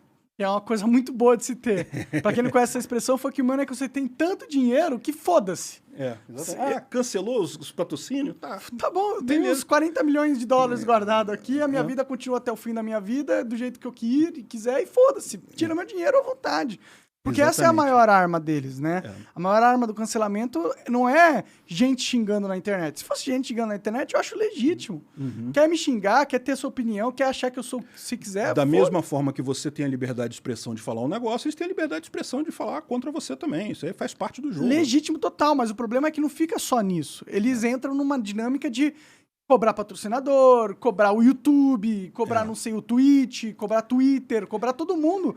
E aí não é só opinião sua sobre mim. É um ataque direto ao meu sustento, né? E aí passou de liberdade de expressão, na minha opinião, e virou você tentando me destruir. Isso não é liberdade de expressão, tá ligado? Lógico. Verdade. Pois é, como eu disse pra você, eu acho que o tiro saiu pela culatra. Você aqui vai conseguir um sucesso enorme. Já tá, pô. Já tá vendo as audiências aí dos vídeos seus. E eu não duvido nada que isso, na verdade, vai mostrar pra todo mundo justamente quanto é ilegítimo esse tipo de coisa. Não adianta nada. Não resolve o problema isso. Não é o caminho que eles deveriam fazer. O que eles deveriam fazer é criar os podcasts deles pra falar as ideias deles lá também. Pô. É que eles já criaram e não tá dando certo. Isso é o problema. Eles estão num mar de dificuldades aí, né?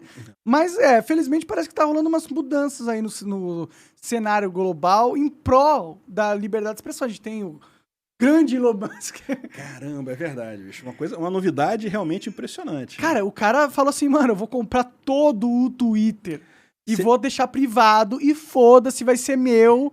E eu vou pôr liberdade de expressão nessa porra. Isso aí é um movimento que, pô, é igual a guerra na Ucrânia pra mim, em termos de importância mundial, tá ligado? Mas não tenha dúvida. Como é bom ter dinheiro, né, cara? Tu poder virar assim e falar, quer saber, eu vou comprar esse negócio aí. Nesse negócio, o Twitter. 40 bilhões de dólares, foda-se, tá aqui, quer um cheque? Mas não vai ser fácil não, tá? Não, né? O pessoal tá correndo atrás dele, é lógico. Eles não iam deixar entregar isso fácil assim, né? Primeira coisa que ele mostrou ali, que ele já expôs, é o problema no Twitter que já vinha de longe. A gente já percebeu que tinha alguma coisa estranha no Twitter quando o Jack Dorsey saiu, né? O Jack Dorsey foi o cara que criou o Twitter. O cara que fez aquela coisa toda. E ele é um cara meio libertário, um cara ligado a... Foi no Joe Rogan, né? Foi no Joe Rogan, ele não se declara libertário, mas as ideias dele são libertárias e coisa e tal. E, inclusive, com relação à liberdade de expressão e coisa e tal. Só que o que estava acontecendo? Ele estava sendo pressionado pelo board.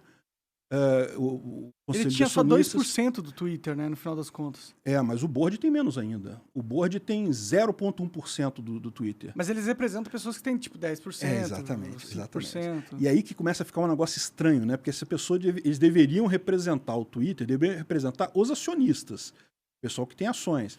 E aí que criou-se todo um problema, porque o Elon Musk foi lá, comprou 9% do Twitter. Foi o primeiro passo dele. Aí o pessoal do Twitter ofereceu para ele um assento na diretoria, ele ia virar diretor e coisa e tal, só que ele percebeu que eles já mandaram para ele um acordo, né, para esse negócio, cheio de limitações, com um monte de limitação sobre o que ele podia fazer, não podia fazer. E ele percebeu o seguinte, que ele ia chegar lá e ia entrar como diretor na empresa, mas não ia poder fazer nada de verdade lá, e mesmo sendo o maior acionista individual, não ia conseguir fazer nada. Daí, o que ele fez? Aí ele partiu para artilharia pesada. Quer saber? Eu vou fazer uma oferta para comprar as ações todas, né? E nesse tipo de coisa, o board eles não tem como fazer nada, eles têm que passar essa oferta para os acionistas. E se os acionistas aceitarem, se a maioria dos acionistas aceitarem, o Elon Musk leva, não tem o que fazer, né? Aí o que o board fez? Ele para tentar impedir essa jogada do Elon Musk, porque a jogada do Elon Musk tinha duas partes. Ele fez isso daí, se os acionistas aceitarem, ok. Se os acionistas não aceitarem, ele pode vender os 9% que ele tem e jogar o preço da ação lá para baixo, que também seria muito ruim no final das contas. E depois tentar comprar de novo isso daí, de qualquer forma, adquirir a maioria. O que é um incentivo para os acionistas aceitarem, né? Porque eles sabem que se eles não aceitarem, eles vão perder dinheiro para caralho. Vão perder dinheiro para caramba, exatamente. Aí, ou seja, botaram lá um negócio legal, lá uma poison pill, uma parada lá, para impedir ele de fazer esse tipo de coisa. Tá essa briga aí nesse negócio. Eu não sei quem vai ganhar esse negócio. Tem forças poderosas por trás, né? Uma coisa muito indicadora desse negócio foi justamente o fato de que a Vanguard e a BlackRock, que são duas empresas enormes de investimento americano, tem muito dinheiro. São fundos de investimento, né? Não são empresas investidores individuais. Não são individuais, exatamente, são fundos, né? E essas duas empresas ficaram contra o Elon Musk, estão brigando e coisa e tal. O que é estranho, porque pensa bem. O Elon Musk, eles vão ganhar dinheiro. Por que esse pessoal não quer o Elon Musk se ia dar dinheiro? Porque não é dinheiro que eles querem. Exatamente. Eles não estão lá pelo dinheiro. O que se tira dessa história toda é que ali já virou uma briga muito mais política do que econômica. O Twitter não é aquilo que eu falei para vocês, né? Economicamente não tem problema o cancelamento, porque o mercado se ajusta. Você perde uma pessoa aqui, vai para o concorrente fica mais forte, no final equilibra tudo. Mas o que a gente está vendo é que o Twitter, essas empresas lá, já não são mais empresas. O que já tem de gente, de democrata, de pessoal político, de gente ligada a política. Príncipe árabe. Essa foi outra ótima do Elon Musk, né? De perguntar para o príncipe árabe lá, o que o senhor acha de liberdade de expressão? E quantos por cento você realmente tem? Tipo, você vai poder realmente impedir algo de acontecer? Porque você não é dono dessa porra. Exatamente. O príncipe tinha 5%, parece, porque não adianta. Não adianta, você tem que ter pelo menos 51%. Exatamente. Mas juntando todas essas empresas de investimento, eles têm 50%? Não sei dizer. Parece que agora o maior fatia do Twitter está na mão da Vanguard, que é uma dessas empresas, com 10%. Então superou o Elon Musk, que tinha 9%. Mas esses maiores somando não dá. Só que a gente não sabe o resto, porque tem gente que tem também indiretamente, né? O cara não tem ação do Twitter, mas ele tem uma empresa que a empresa tem ação do Twitter. Então, no final das contas, ele consegue controlar indiretamente aquilo ali. O fato a gente não sabe como é que vai ser. E, inclusive, mostra que estão jogando sujo porque parece que a SEC resolveu investigar o Elon Musk. O que é a SEC? A SEC é a CVM de lá dos Estados Unidos, né? Security and Exchange. É tipo um órgão governamental que regulamenta o mercado de ações. Exatamente. E você ter uma investigação da SEC é uma coisa complicada, porque quer dizer que você pode estar fazendo um golpe em alguém e coisa e tal. As pessoas não vão querer fazer negócio com você, porque primeiro você pode tomar uma multa enorme. Segundo, que isso denota que você está agindo de má fé de alguma forma, né? Então isso diminui o seu bom nome, a sua credibilidade no mercado. Então, ou seja, tem gente... Não começou esse procedimento, tá? Mas tem gente dizendo que a SEC está preparando para fazer isso justamente para ser uma forma de dizer pro Musk, olha só, mexe com a gente não, porque a gente vai... A gente vai mexer com você também, com a gente tudo vai brigar, que a gente exatamente, puder, né? exatamente. Aí o Elon Musk tem que ter o cozinho limpo máximo, porque se tiver qualquer coisinha, eles vão abusar. Exato. E ele tem que pensar que ele tem outras empresas. Ou seja, se a SEC entrar nisso daí, se eles começarem a investigar o cara, começa a ter, pode ter problema da Tesla, na SpaceX e mais um monte de empresas aí que são do Elon Musk, né? Entendi. Então, assim, é uma Não é coisa limitada a compra do Twitter. Não é limitada isso daí. Essas investigações abrangem tudo. Então, Pode crer. não sei se eles vão fazer isso, mas certamente estão ameaçando ele com isso, né? Talvez para dissuadir ele dessa história. Vamos ver como é que vai acabar esse negócio. O que mostra é isso, é que tem realmente uma turma, é uma turma política, não é mercado, não é o pessoal na... Não é a maioria das pessoas. Exatamente, não é isso, né? É realmente... Pô, a maioria das pessoas quer que ele compre essa merda logo. Tá Lógico, todo mundo cansado lógico, desse Twitter, velho.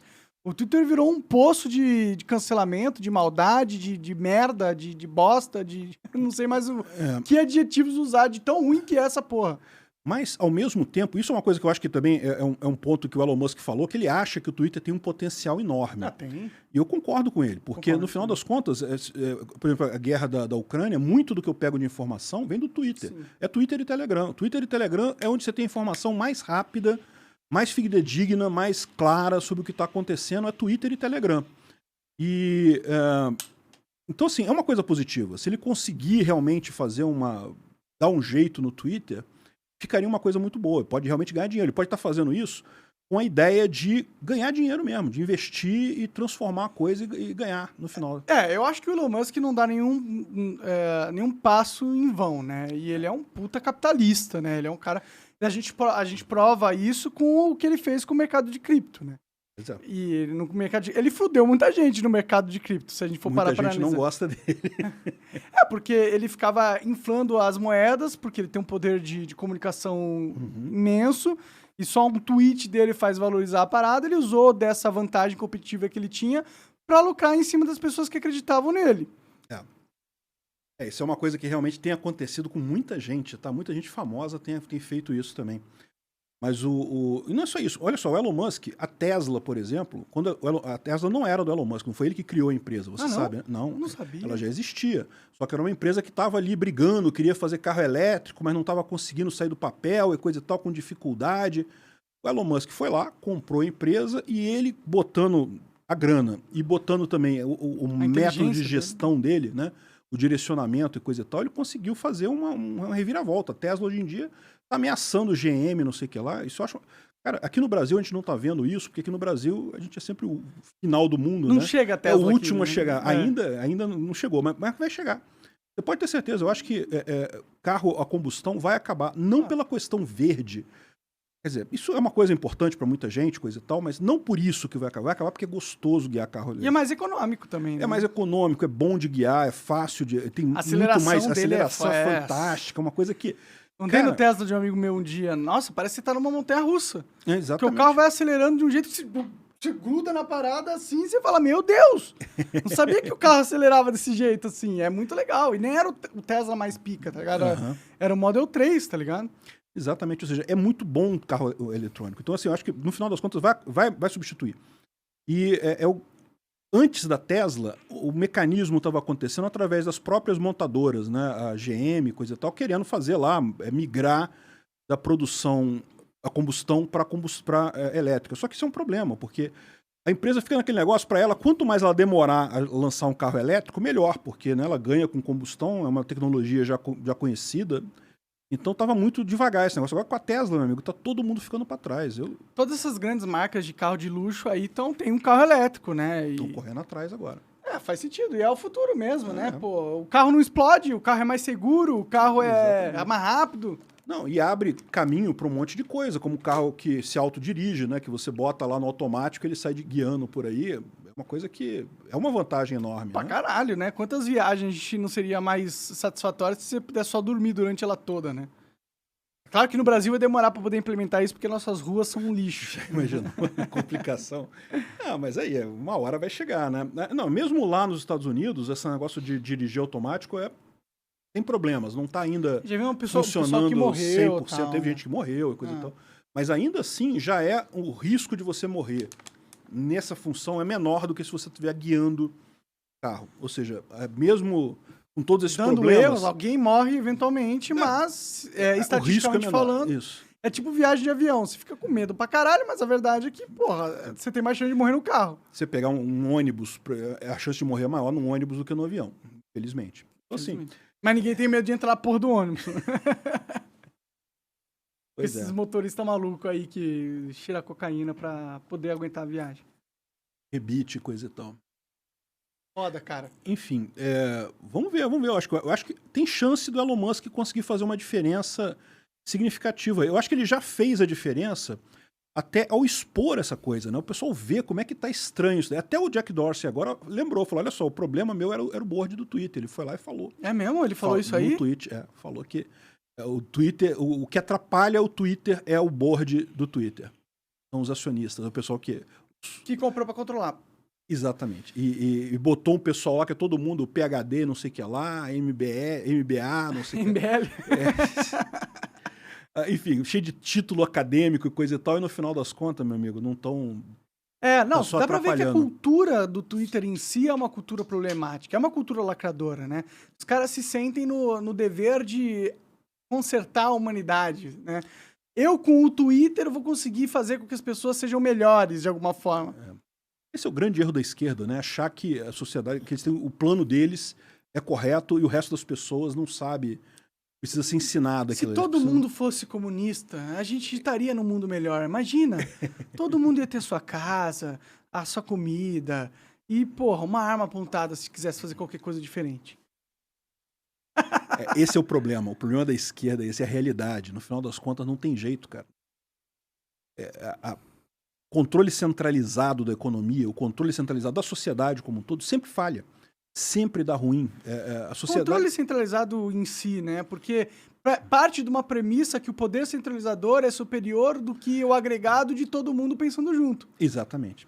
Isso é falso até na computação. E você pode dizer que no passado você tinha uma dificuldade de comunicação entre as pessoas, o que tornava a hierarquia mais eficiente do que deixar as pessoas resolverem entre elas os problemas. E é isso que mudou. A informação, é o que eu falo, gente, eu acho que a era da informação descentralizada vai mudar tanta coisa, a gente não consegue nem ver ainda o tanto que isso vai alterar. Uma das coisas é isso. Você deixa a economia rodar justamente porque as pessoas falando entre si, isso acaba agindo como uma rede neural, que é econômica, né? O dinheiro acaba sendo a sinapse ali de que você paga, faz e não sei o que lá. E é muito mais eficiente, no final das contas, do que a estrutura hierárquica do governo. De cima para baixo. E sempre é muito ineficiente. No passado, era melhor que o que a gente tinha por causa da questão da informação, porque as pessoas não tinham como controlar a informação. A informação vinha de cima para baixo. Agora, meu amigo, não tem mais essa, não. Era melhor do que a gente tinha. Cara, ano passado a gente tinha a Globo derrubando o Collor porque quis, tá ligado? Não sei se é melhor. É pior do que isso. A Globo elegeu o Collor e depois derrubou ele, porque foi exatamente... Vocês lembram? Não sei se... Eu não lembro tanto que eu... Você é criança, né? Sim. Mas no debate, o último debate, que era Lula e Collor, todo mundo achava que o Lula ia ganhar aquela eleição, né?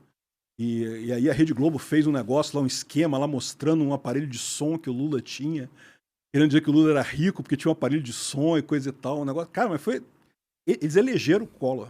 E aí depois o Collor se voltou contra eles, começou a brigar com a Globo. Aí a Globo foi lá e tirou o Collor. Quem manda essa porra aqui sou eu, não existe internet não, meu filho. Aqui é mundo antigo. E assim era a política do Brasil naquela época, não tem nem ver. Mas eu não concordo que isso era melhor, tá ligado? Não, eu acho que por mais bagunçado que seja o mundo atual, eu prefiro, tá ligado? Não, eu também acho, a gente tá caminhando para um lugar muito melhor. O que eu digo assim, na época, a alternativa que você tem entre ter um controle centralizado e deixar a sociedade aberta sem controle nenhum, naquela época, você ter o controle centralizado era melhor pela falta da informação.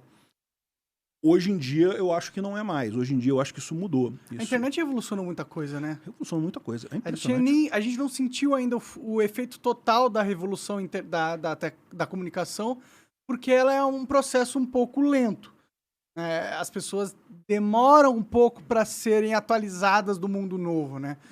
E o Brasil é mais demorado ainda, né? A maioria das pessoas não tem, não sei se é a maioria, mas muita gente não tem internet de alta velocidade. A gente tem a impressão errada que já está todo mundo na internet, está todo mundo conectado. E não é bem assim, né? Tem muita gente que não tem, ou por questão financeira, ou por questão técnica, não tem isso daí. Cara, mas tem umas coisas que, assim, eu que que vivi nesse negócio, trabalhando com informática e coisa e tal, eu lembro em 92, eu estava abrindo um escritório em Salvador, da empresa que eu trabalhava na época, e daí a gente precisava tinha uma impressora HP e não tinha um device driver dela. A gente teve que mandar uma carta para a emissora para elas mandarem um disquete pelo correio, que levou 2 semanas para chegar o disquete com um driver. Caralho. Você consegue imaginar isso hoje? Hoje não existe isso. Hoje você vai na internet, vai no site da impressora. Baixa em 2 segundos. Em 2 segundos você baixa isso. Assim, é um grau de mudança, né? E a gente está começando a ver nas outras coisas também, né? No próprio direito, né? Agora com os processos eletrônicos, a coisa é muito mais fácil. Antigamente, você quer pegar um processo de alguém, tinha que ir lá no fórum, lá no tribunal e fazer pedido e ficar esperando e não sei o que lá, uma fila de gente para pegar o negócio, pegar aquele calhamaço de papel desse tamanho. Hoje em dia não, você vai na internet ali, vai lá no processo, baixa, pronto, acabou, tá com todas as informações ali. É muito mais rápido, né, tudo? É impressionantemente mais rápido. Isso gera um ganho econômico, porque fica muito mais barato fazer a coisa, muito mais rápido fazer tudo, né? Então, assim, eu concordo. A gente não sabe ainda o quanto que vai mudar muita coisa na internet. A gente está começando. Esse processo está no início, né? É igual você pensar lá na Escócia, lá quando o cara lá inventou o tear a vapor, né? Já foi uma revolução na época. Mas o pessoal não percebeu que aquilo ali, meu amigo, era o iniciozinho do início da Revolução Industrial, que ia mudar. Hoje em dia a gente tem um monte de coisa aqui, eletrônica, coisa e tal. Produzido em larga escala, em segundos. Em escala, por máquinas, por robôs, em segundos, baratíssimo, assim, se você comparar com o que era na Antigamente, época. né? Na época, né, você tinha camisa, tecido, era caro pra caramba, porque o tecido era feito manualmente, tinha o tear manual, né, era tudo muito caro. Quando criaram o tear automático, ficou baratinho. O tecido virou um negócio muito mais... Virou só a questão de você plantar e colher. Plantar, colher, botar na máquina e fica pronto o negócio. Acabou, tá lá, um tecido de qualidade em vários modelos. Exatamente, ou seja, mudou totalmente a sociedade nossa. Mudou urbanização, as pessoas passaram a morar nas cidades, muito mais do que morar no campo, né? Muito mais do que cuidar da agricultura. As pessoas passaram a precisar trabalhar muito menos do que precisavam antes para sobreviver. Antigamente era uma luta, o cara tinha que trabalhar, sei lá, 10 horas por dia para se manter vivo, não é para acumular riqueza, não. Hoje em dia, pô... Se você trabalhar certo, né? Se trabalhar inteligentemente, certo, né? Se você trabalhar em alguma coisa que gera valor para a sociedade, você, pô, sim, não tem muita dificuldade. E cada vez está mais abertas as oportunidades. Hoje você pode entrar num tutorial e descobrir como que monta uma placa. Isso é outra coisa também, que eu fico impressionado com isso também. É outro assunto, né? Meu celular deu defeito. Como é que eu abro o celular para trocar bateria? Você vai na internet, tem lá, explica, passo a passo, se você quiser fazer. É chato de fazer, pode ser que seja melhor você levar na loja mesmo para a loja fazer. A maioria das pessoas prefere essa rota. Prefere isso, mas se você quiser, você vai lá no coisa... E só o fato de você poder, se você quiser, manualmente, diminuir o preço de quem faz profissionalmente. Porque, exatamente. Pô, se eu colocar um preço muito alto aqui para só abrir o celular, as pessoas vão abrir elas mesmas. Exatamente, é verdade. E é curioso que é sempre indiano que tem esse tutorial, cara. Esse tutorial de abrir iPhone, abrir telefone. A Índia é forte, né? É forte em hacking também, né? Tem muito... que é tipo uns call center de hacking. A Índia é a próxima potência, meu amigo. O que é a China hoje vai ser a Índia daqui a um tempo, eu não tenho dúvida nenhuma. Já tem até um movimento das grandes empresas de abrir fábricas na Índia, né? Porque a China já tá meio que dando umas cambaleadas aí, né? Você viu o negócio da Evergrande lá, né? Me conta mais, eu não conheço. Eu já ouvi falar desse nome, mas eu não sei exatamente o que aconteceu. Não, então, Evergrande é uma grande incorporadora lá na China, né? Vende apartamento. Igual... Qual empresa que teria aqui no Brasil? JB... Não, é... Aquele que o Lula ganhou uma grana, qual que é o nome? Odebrecht. Mas Odebrecht eu acho que é mais para obra do governo, né? Lá é mais para prédio... Qualquer um. Qualquer prédio, né? Enfim, é uma construtora dessa, é uma incorporadora dessas lá, grande lá na China, acho que é a segunda maior, alguma coisa assim, ou era. E, de repente, o governo chinês lançou umas regras novas lá no mercado, justamente porque havia um super endividamento dessas empresas, e aí essa empresa, de repente, não conseguia mais pagar as dívidas que ela tinha. E aí o que aconteceu? Ela tinha um negócio que ela vendia cotas de empreendimentos para as pessoas, para os chineses lá, né? Pensa o seguinte, um apartamento lá na China é visto como um investimento. Aqui no Brasil também você pode investir, você pode comprar um apartamento para investir. Mas um apartamento é muito caro, de repente você não tem dinheiro para comprar um apartamento. Economicamente hoje não vale a pena mais comprar casa e apartamento, né? Eu também acho que não, mas... Assim, tem gente que gosta. Que tá old school. E lá na China, como tem muito poucas opções de investimento, o pessoal fazia muito isso, né? Então eles vendiam tipo um pedaço do empreendimento. Não era um apartamento inteiro que você comprava um pedaço, depois, quando ficasse pronto e fosse vendido, você ganhava... Como se fosse um fundo imobiliário. Um fundo imobiliário, alguma coisa assim. E vendia para o pessoal lá os próprios empregados da empresa compravam, o pessoal... E, de repente, como ela ficou, não conseguia pagar mais o negócio, sem dinheiro, começou a não conseguir pagar esse pessoal. E aí começou a gerar um efeito em cascata. Por quê? Porque o pessoal não confiava mais na empresa porque ela estava endividada. Você vai comprar um apartamento de uma empresa endividada? Não vai. Não sabe se você vai receber. Né? Aquele negócio. Meu dinheiro vai virar pagamento de dívida. Virar lixo, né? Não vou fazer isso. Aí, isso acabou também atrapalhando as outras empresas imobiliárias de lá, porque lá era muito comum o pessoal investir em imóveis e coisa e tal, e de repente começou todo mundo ficar não querer comprar apartamento novo, porque, peraí, né, eu vou perder meu dinheiro. E daí começou a dar dificuldade nas outras empresas da área também, do setor também. Então, originalmente foi essa empresa que teve problema, mas isso meio que espalhou para as outras lá. E é uma bolha que está crescendo lá ainda. A gente não sabe onde é que isso vai dar. Ainda não estourou a bolha? Porque eu lembro que teve uns problemas. Ela já faliu, já quebrou, já está quebrada. Não faliu completamente, não fechou completamente, porque o governo chinês está mantendo a coisa viva. Mas já deixou de pagar um monte de coisa. Tá Esse negócio do governo chinês é sinistro, né? Os caras literalmente montam cidades fantasmas, porque eles falam assim, ó, tó dinheiro aí, monta vários prédios aí que eu sei que as pessoas vão habitar. Mas ninguém habita, no final das contas. E aí você cria uns conglomerados de prédios vazios. E aí não vale nada. Quando chega nesse momento que agora o valor do imóvel... Enquanto o valor do imóvel estava subindo, beleza. Eu comprei um apartamento numa cidade que não tem ninguém. Mas beleza, o valor está subindo, tá joia, tá investido meu dinheiro lá. No momento que o valor começa a cair, aí você fala, vou vender. Vai vender para quem? Quem vai querer comprar esse troço? Ninguém mora lá. Ninguém mora na cidade. Você não vai querer... Ou seja... Isso está arriscado gerar um problema muito grande na economia chinesa, né?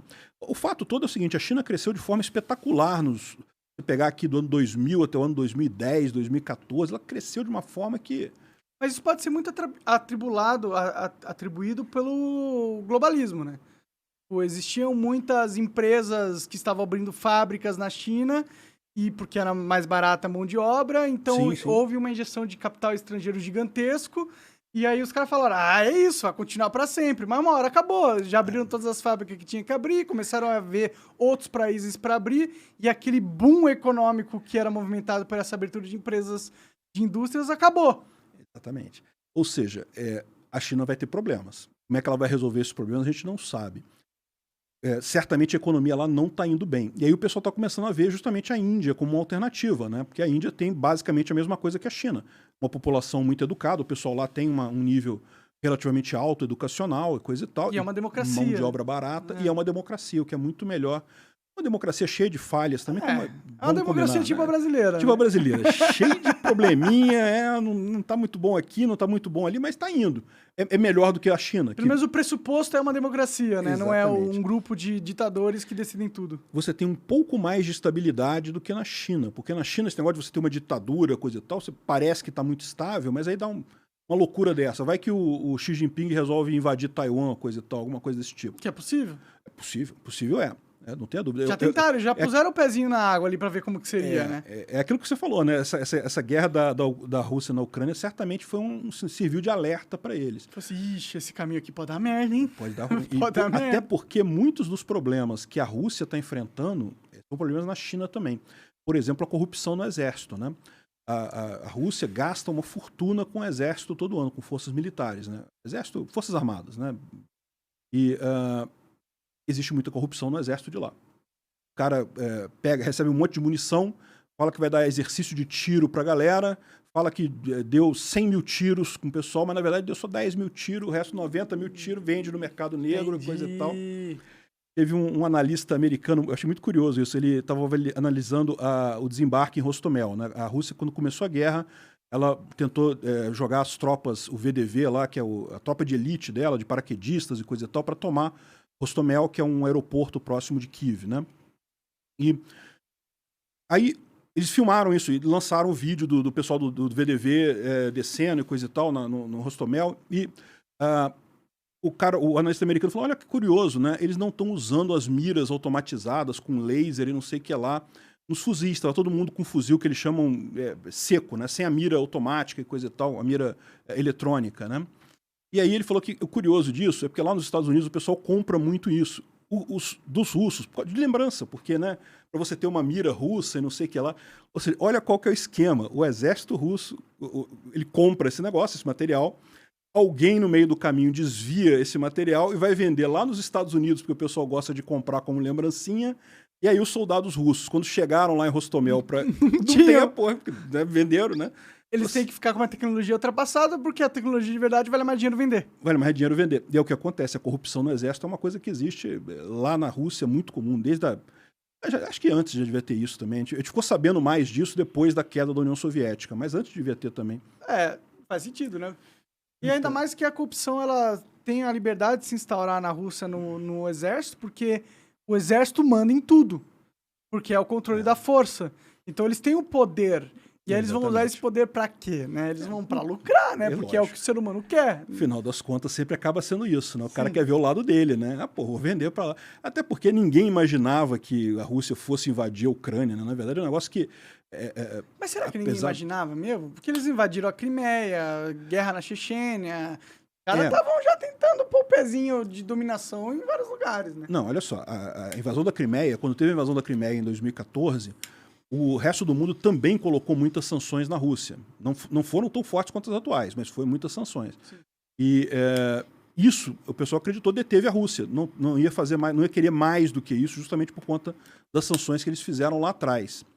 Dessa vez agora, isso foi um dos motivos pelos quais as sanções agora estão sendo muito mais fortes. Porque viram que esse negócio de fazer sançãozinha mais ou menos, não dá. Se é para fazer sanção... Tem que ser sanção. Tem que ser sanção mesmo. Tem que parar de comprar do cara tudo... E pronto, né? Deixar o cara numa fria. Então... O interessante foram empresas privadas aderirem à sanção, né? Exatamente, porque isso tem um outro lado disso daí, né? Porque moralmente é óbvio que está errado esse movimento da Rússia.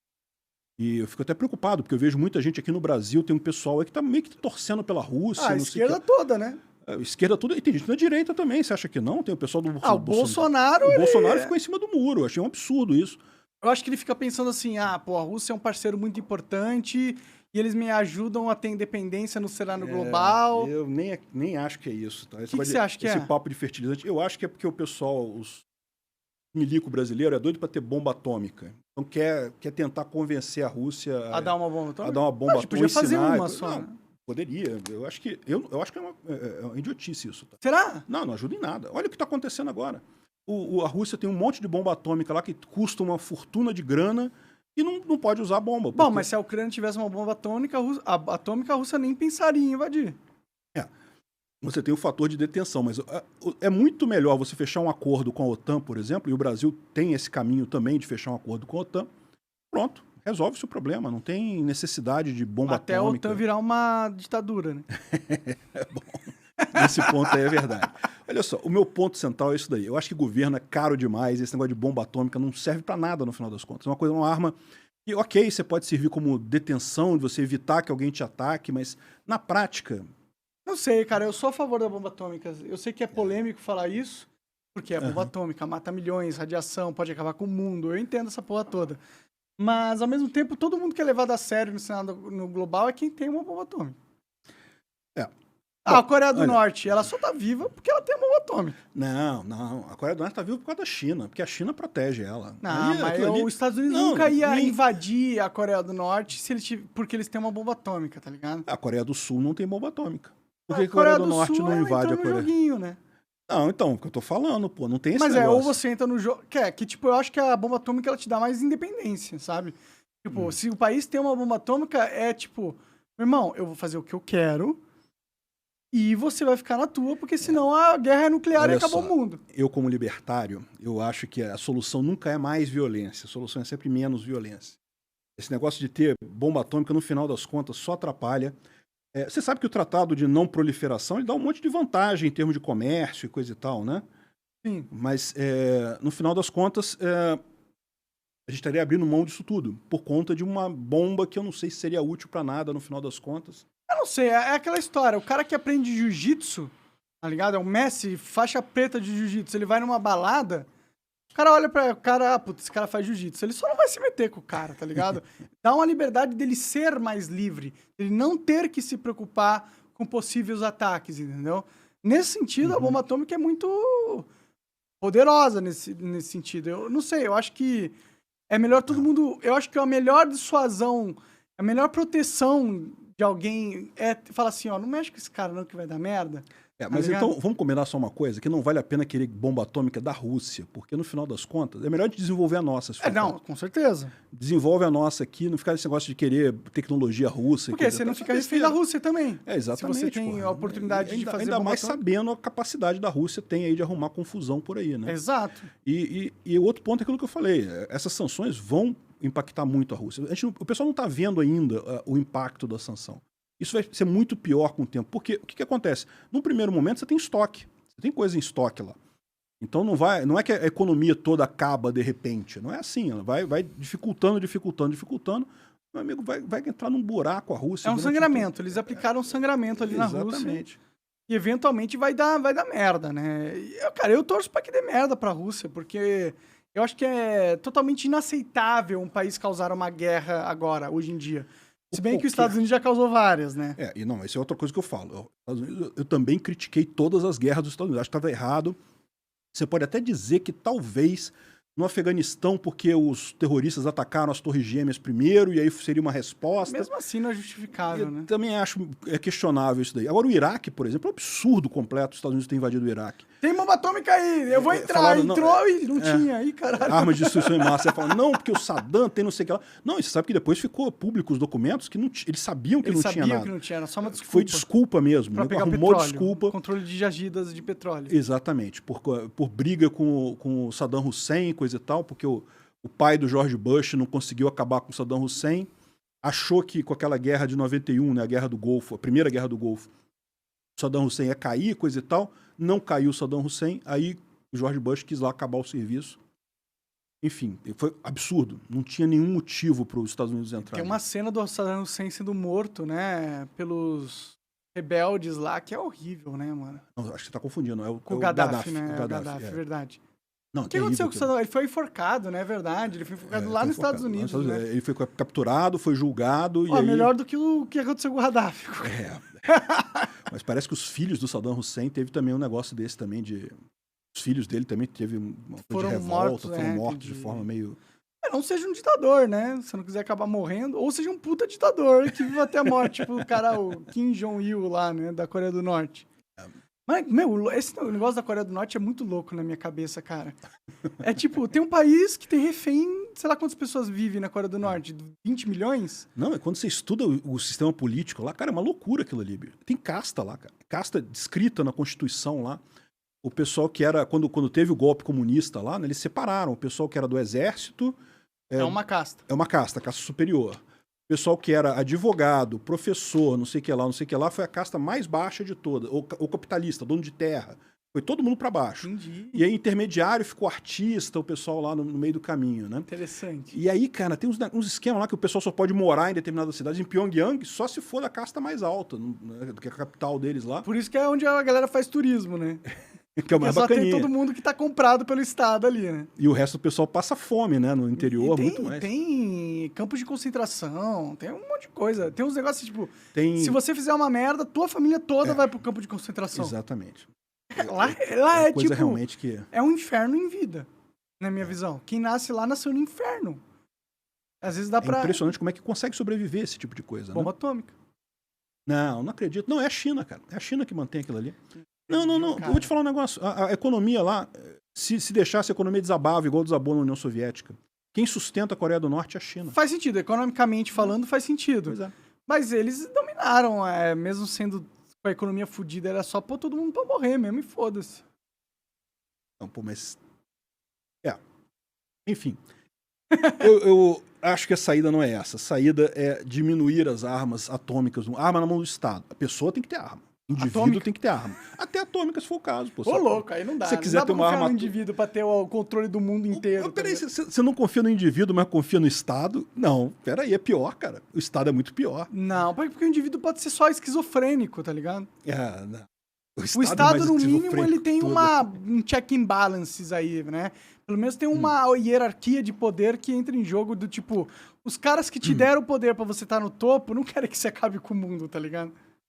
Olha só, tem uma distinção importante aí também, que é o seguinte. no libertarianismo, você tem o direito de ter arma. Se você comprou a arma, você tem o direito de ter ela. Qualquer arma. Tanque, submarino, o que você quiser. Você comprou, é seu. É lógico que você não pode usar isso para atacar ninguém. E ter uma bomba atômica é um negócio caro, porque aquele negócio requer manutenção, né? Você tem que trocar o negócio de tempos em tempos. Bilhões pra você manter um arsenal atômico. Exatamente. E por isso, inclusive, que muita gente até chega a questionar se a Rússia tem mesmo tantas ogivas como ela diz que tem, né? Elas, em teoria, clamam ter a maior quantidade de ogivas do mundo, né? Muito mais que os Estados Unidos. Muito mais. 10 vezes mais. Mas imagina que é igual o tanque, né? A Rússia também tem a maior tropa de tanque do mundo, né? 15 mil tanques, 14 mil tanques. Aí tu vai ver, a maior parte dos tanques é sucata. Tem jogado no canto lá, ninguém mexe naquilo ali. Enfim. Com certeza esse número é inflado. Né? Com certeza. É inflado. O quanto que ele é inflado que a gente não sabe. O problema é que se tiver duas, já tá bom, né? Não, tem uma teoria, né? O pessoal fez a conta. Se tiver 100, se dispararem 100 bombas atômicas, já é suficiente para acabar com a vida na Terra. Então, qualquer coisa mais do que 100 bombas, meu amigo, não tem utilidade. Pra quê? Já tem o fim total de tudo. Destruiu toda a Terra. E aí é curioso, né? Porque a Índia tem mais de 100, o Paquistão tem mais de 100. Sério? Eu não sabia disso. O Paquistão também? A Índia e o Paquistão tem. Caralho. E os dois têm ali uma região de fronteira ali conturbada, eles são né? briguentos uns com os outros, brigam né? com o outro, Eles eram originalmente do Império Britânico ali, na época que era colônia, né? E tem a questão da religião, porque os hindus não gostam dos muçulmanos e os muçulmanos não gostam dos hindus, tem uma briga ali naquela região. Enfim, é uma coisa que é preocupante ali também. Mas você vê que é mais estável, né? Porque bem ou mal tem democracia, entre aspas, nos dois países, né? Recentemente, lá no Paquistão, agora teve um negócio parecido com um golpe. Não sabe se foi, não foi. O primeiro-ministro lá foi retirado pelo Congresso. Aí o presidente dissolveu o Congresso para não tirarem o primeiro-ministro. Aí a Suprema Corte decidiu que a dissolução não valia. Ficou uma confusão danada. Parece até pior que o Brasil. Parece o Brasil, tô vendo aqui. Eu quero só ver essas eleições, cara, com o STF impugnando candidatura aí dos outros. O que tu tá achando dessas eleições aí, cara? Quais são as suas expectativas? O que você tá pensando? Tipo... Cara, assim, não vai ter alternativa. Eu acho que vai ser Lula e Bolsonaro mesmo. Vai ser ou alguém da esquerda e Bolsonaro. Tô falando que o Lula vai desistir aí, mas não sei também. Duvido muito. E eu acho que o mais certo é Bolsonaro ganhar. O mais certo é ele ganhar. Ainda tá longe ainda. Eu tô nessa, viu? Eu tô nessa achando que o Bolsonaro tem mais chance de ganhar mesmo. O que pode piorar para o Bolsonaro, o que eu tenho medo nessa história, é justamente o STF virar e falar assim, já que o Bolsonaro vai ganhar, vamos impugnar a candidatura dele. Mas aí eu acho que aí eles iam comprar uma briga séria. Pois é, porque aí Bolsonaro pode recorrer ao exército, e aí ia ser golpe, ou seja, aí bagunçou a coisa toda. Eu não sei se eles fariam isso, mas... Eu acho que o exército entraria junto, se o STF desse uma dessa. Não é? Eu tenho certeza, porque o exército é totalmente contra Lula, né? Contra o comunismo, de certa forma. Pois é. E gostam do Bolsonaro. Não todo o exército. Tá? Não todo, mas muita gente lá é simpática a ele. Sim. E o que acontece nesse caso? Né? O grande problema é quem é que vai ser o presidente do TSE nas eleições? Alexandre de Moraes. Sério? Alexandre de Moraes que vai estar no controle lá. Ou seja, o cara que faz o que quer e o que não quer com a Constituição. Então, para ele achar alguma coisa lá, vamos ver. Cara, esse cara é muito esquisito, né, mano? Tenho até medo de falar dele, porque vai que ele me prende. Porque o Xandão cabeça de piroca? Pô? Prende aí, porra. Manda ver. Que você não tem uma investigação no Ministério Público Federal, né? Eu tenho. E se eles quiserem apresentar uma denúncia, aí vai ficar na mão do STF, entendeu? Julgar. Aí eu tô fudido. Não, pô, mas peraí. No Ministério Público você não tem... Não, seria a primeira instância, não? Por que foi pro Ministério Público Federal? Porque o Kim tava junto. Vamos ver. E aí ele tem foro privilegiado e a única pessoa que pode julgar é o STF. Então eu entrei no balaio ali. Putz. Eu me fudi. Por isso que eu não posso falar mal dos nossos soberanos. Se eu falo mal dos soberanos... O excelentíssimo doutor Alexandre de Moraes, né? Nossa, tá maluco, ó. Cabeça de piroca. Te admiro, hein? Você é foda, hein, cara? Por favor, não me mande prender. Não, eu acho que chegar a me mandar prender, eu acho difícil porque eu sou réu primário, né? Então... E eles não fariam... se mandaram o Daniel Silveira, ele também era, né? Silveira, nego arrumar alguma coisa pra fazer isso, arrumo, porra. Porra, então eu tô fudido. Eu espero que você, me ajude quando eu for preso. Mas no final das contas, não creio que dê essa coisa toda, não. Cara, eu também não cria. Eu não cria o que daria tudo aquilo que deu comigo, porque eu defendi liberdade de expressão segundo a visão da primeira emenda dos Estados Unidos. E deu, porque eu falei de jeito burro. Eu falei que as pessoas nazistas tinham o direito de ser, entendeu? Não, mas é o que eu falo, cara. Assim, na justiça mesmo, certamente não pegaria nada pra você. Não tem como. Porque é só ver o trecho inteiro do que você falou, que fica mais do que claro a sua colocação ali. O problema na mídia foi justamente aquilo que eu falei. Eles cortaram exatamente o trechinho ali pra ficar um negócio o pior possível. E tacaram ainda o spin ainda de falar, não, ele defendeu a criação do nazismo. Eu queria muito um partido, tá ligado? Uma coisa que se foda, eu não lógica, quero. O mundo perfeito pra mim é um mundo onde partido pode existir, mas nunca ninguém quis criar. Tá ligado? É um mundo perfeito. Tipo, eles têm a liberdade de ser idiotas, mas nunca foram. Ou como fica lá nos Estados Unidos, que tem esses partidos lá e ninguém dá nem trela pra isso. Todo mundo vê o pessoal como lunáticos, totalmente lunáticos, que não tem só funciona como um meio de mostrar pra sociedade quão idiotas são essas ideias, né? Exatamente. E é melhor todo mundo discutindo sobre elas, falando, olha, tá vendo o nazismo? Essa bosta aí, tá vendo esse cara aí? Ele é nazista? Olha o idiota que ele é, tá vendo? Porque tem outro fator nessa história aí, que é justamente o apelo do, digamos, do sigilo, né? De você estar contra a lei e coisa e tal. Isso existe. Eu vejo muita gente que vai pra esses fóruns aí os porões da internet, da Deep Web, coisa e tal. O pessoal se amarra nisso e tem lá essa teoria da conspiração mais maluca possível. Eles gostam de fazer... E a pessoa vai nisso. Aí, ou seja, se fosse um assunto discutido abertamente, o cara ia perceber que não tem argumento nenhum para aquilo ali. Mas como é um negócio meio... Ia perder a graça de você fazer um meme nazista. Porque foda-se, todo mundo pode fazer, então eu não tô sendo Ed. Exatamente. Eu não tô sendo um provocador. Eu tô só sendo um cara que todo mundo pode ser. E aí perde a graça...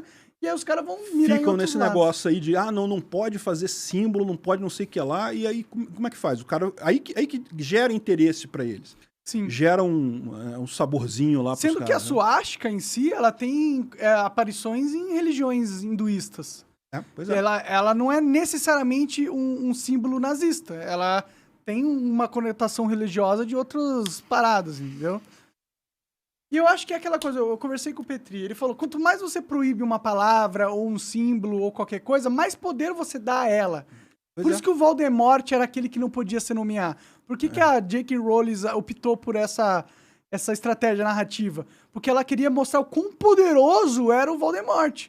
Era um cara que era tão poderoso que as pessoas não se ousavam a falar o nome dele. E aquilo dava mais poder ao nome dele. A J.K. Rowling é tipo um gênio nesse sentido. E, aliás, é outra que está sendo cancelada direto aí, né? Mas, enfim, você tem razão. Essa coisa do segredo acaba jogando contra isso daí, né? E eu fico preocupado, porque, por exemplo, né, agora com esse negócio do Putin lá, eu não tenho dúvida nenhuma que a letra Z, em muitos lugares, vai ter o mesmo apelo da suástica. Quando pode uma letra aí, Z. Como é que vai fazer? Não vai ter letra Z mais? O Zorro? Tem que cancelar o Zorro, Cancela o Zorro. Quero o cara que, fudiu os ricos pra dar pros pobres. É um caminho sem volta, é um caminho complicado isso. Eu acho que o que o Putin tá fazendo é terrível e coisa e tal, mas eu acho que não devia cancelar essas coisas, discute o assunto, fala o que ele fala lá. Cancela o regime dele, não as pessoas... Ele sim, mas não a ideia, não a discussão, não fecha a discussão, né? Por isso que eu acho que também é um erro dessas grandes empresas saírem da Rússia e fuderem a população russa. Mas olha só, o que aconteceu lá foi, na verdade, muito dessas limitações foi colocada pelo próprio governo russo. Foi o Putin que não quis o Instagram lá, que não quis o boicotar. Porque estava mostrando a verdade sobre a guerra. Porque mostrava as verdades sobre a guerra e pronto, né? Deu problema, né? Mas não adianta também, é outra coisa inútil, que você vê, no final das contas o pessoal lá ficou sabendo, né? Quando teve o massacre de Bucha, por exemplo, eles foram obrigados a falar que foi encenado pelos ucranianos. Como assim, cara? Que lógica tem isso? Eles falam que foi os americanos que fizeram, né? Umas coisas... A própria população, o pessoal sabe que não foi, sabe que foi coisa ali, né? E o pior foi o caso do Moskva, né, do cruzador lá russo, que foi afundado pelos ucranianos. Eles não tiveram como esconder um negócio enorme daquele, né? Porra, um barco de bilhões de dólares que tava sumido. E daí o que eles falaram? Que não foi um acidente, o marinheiro tava fumando e estourou o paiol. Puta. Mas aí o povo tem que ser muito burro pra acreditar. E eu não acredito que o povo é burro. Não acreditaram, não. Essa eles não compraram. Tanto que eles até voltaram atrás depois. Sumiram o que foi. O povo não é burro. As pessoas acham que o povo é burro, velho. Só porque o povo talvez seja ignorante em certas questões. Mas ele não é burro. Ele sabe quem tá dando uma de malandrão e quem tá falando a verdade diretamente. Narrativa é aquele negócio. Você consegue manter por um tempo, por algumas pessoas você consegue, mas você não consegue enganar todo mundo o tempo todo. Uma hora A verdade, ela tem naquele negócio do mercado, né? A verdade, ela tem um valor intrínseco sobre o mercado que é superior à mentira.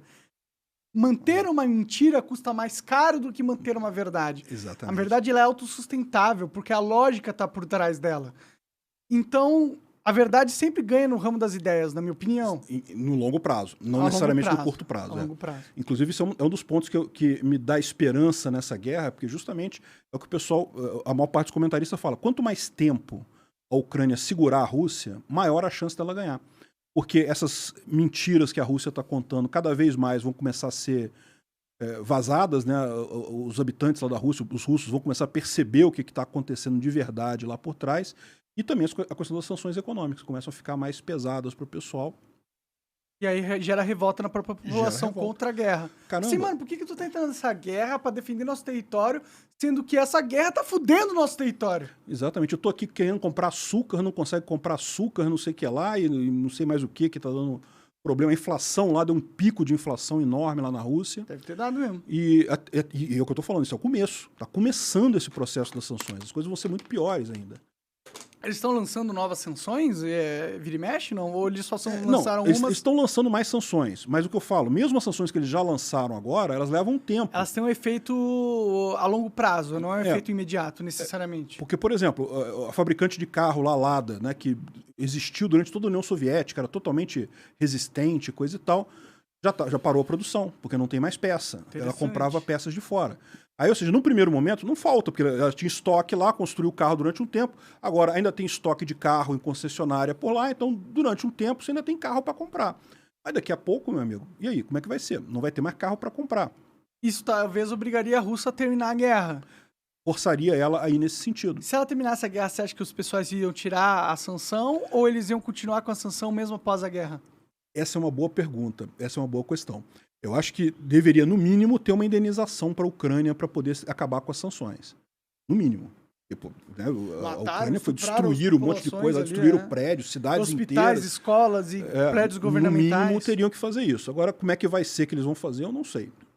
Vamos ver, tá tudo muito aberto, né? A gente está acompanhando esse negócio acontecer no dia a dia. Né? A Rússia aumentou os ataques, né, recentemente, né? Eles quadriplicaram o nível de força que eles estavam usando, né?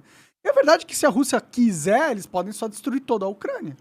Eles têm esse poderio militar, né? Com mísseis e o caralho, 15 mil tanques. Pois é. Eu não sei se conseguiriam ou não, tá? No início eu achava isso. No início eu tinha essa impressão de que a Rússia, se fosse lá... Pô, eles têm a bomba atômica, quisesse, né? Eles podem só tacar umas 4 ali e já era. Isso daí, meu amigo, aí seria isso seria caos, né? Seria caos. É o que eu falo. Qual que é o maior fator que o Putin não vai jogar bomba atômica? É o fato de que ele botou... Todo mundo tinha uma visão que o exército russo ia destruir a Ucrânia rapidinho. O pessoal já viu que não é assim. A Ucrânia resistiu. Então, até províncias rebeldes, na Chechênia, já tem gente querendo se animar de novo a fazer revolta lá, porque já viu que o exército russo tá enfraquecido. Tá enfraquecido, não tá essas coisas todas. Se o Putin lança uma bomba e não consegue resolver o problema, aí, meu amigo, aí vai ter medo de quê na Rússia? Né? Não tem mais medo de nada. Já A ameaça é muito mais eficaz do que o uso da força em si. Se você joga todas as suas cartas, acabou, você não tem mais carta nenhuma.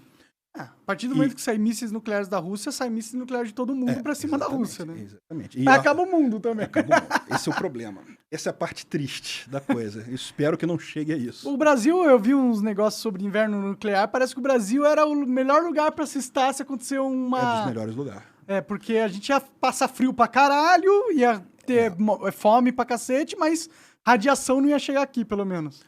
Eu não sei não, viu? Porque no final das contas ia subir tanta radiação para a atmosfera que eu acho que até aqui teriam algum fallout também. Entendi. Agora, não dá para saber o que vai acontecer. Também esses modelos que eles falam, né, de que 100 bombas atômicas destrói o mundo completamente.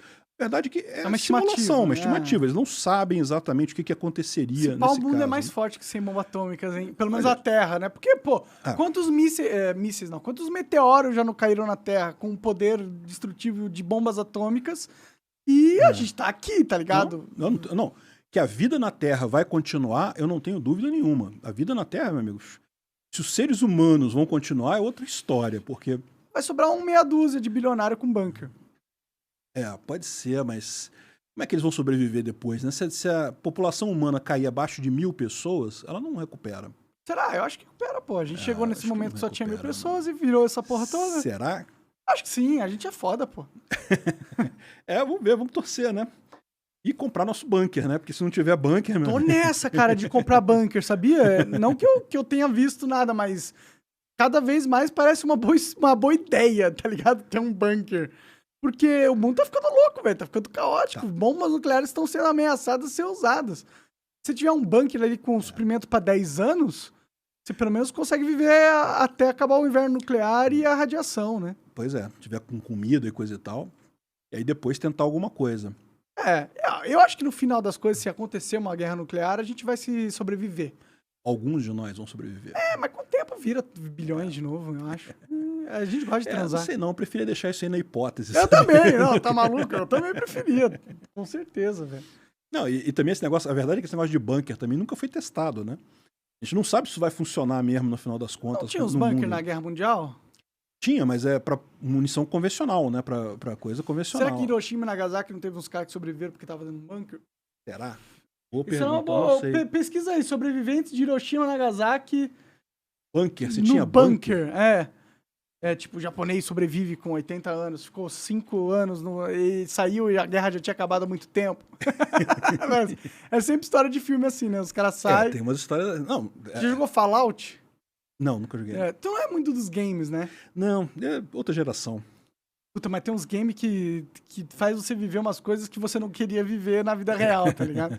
Tem um game que é o Rust, que é tipo, você vive a pré-história da humanidade.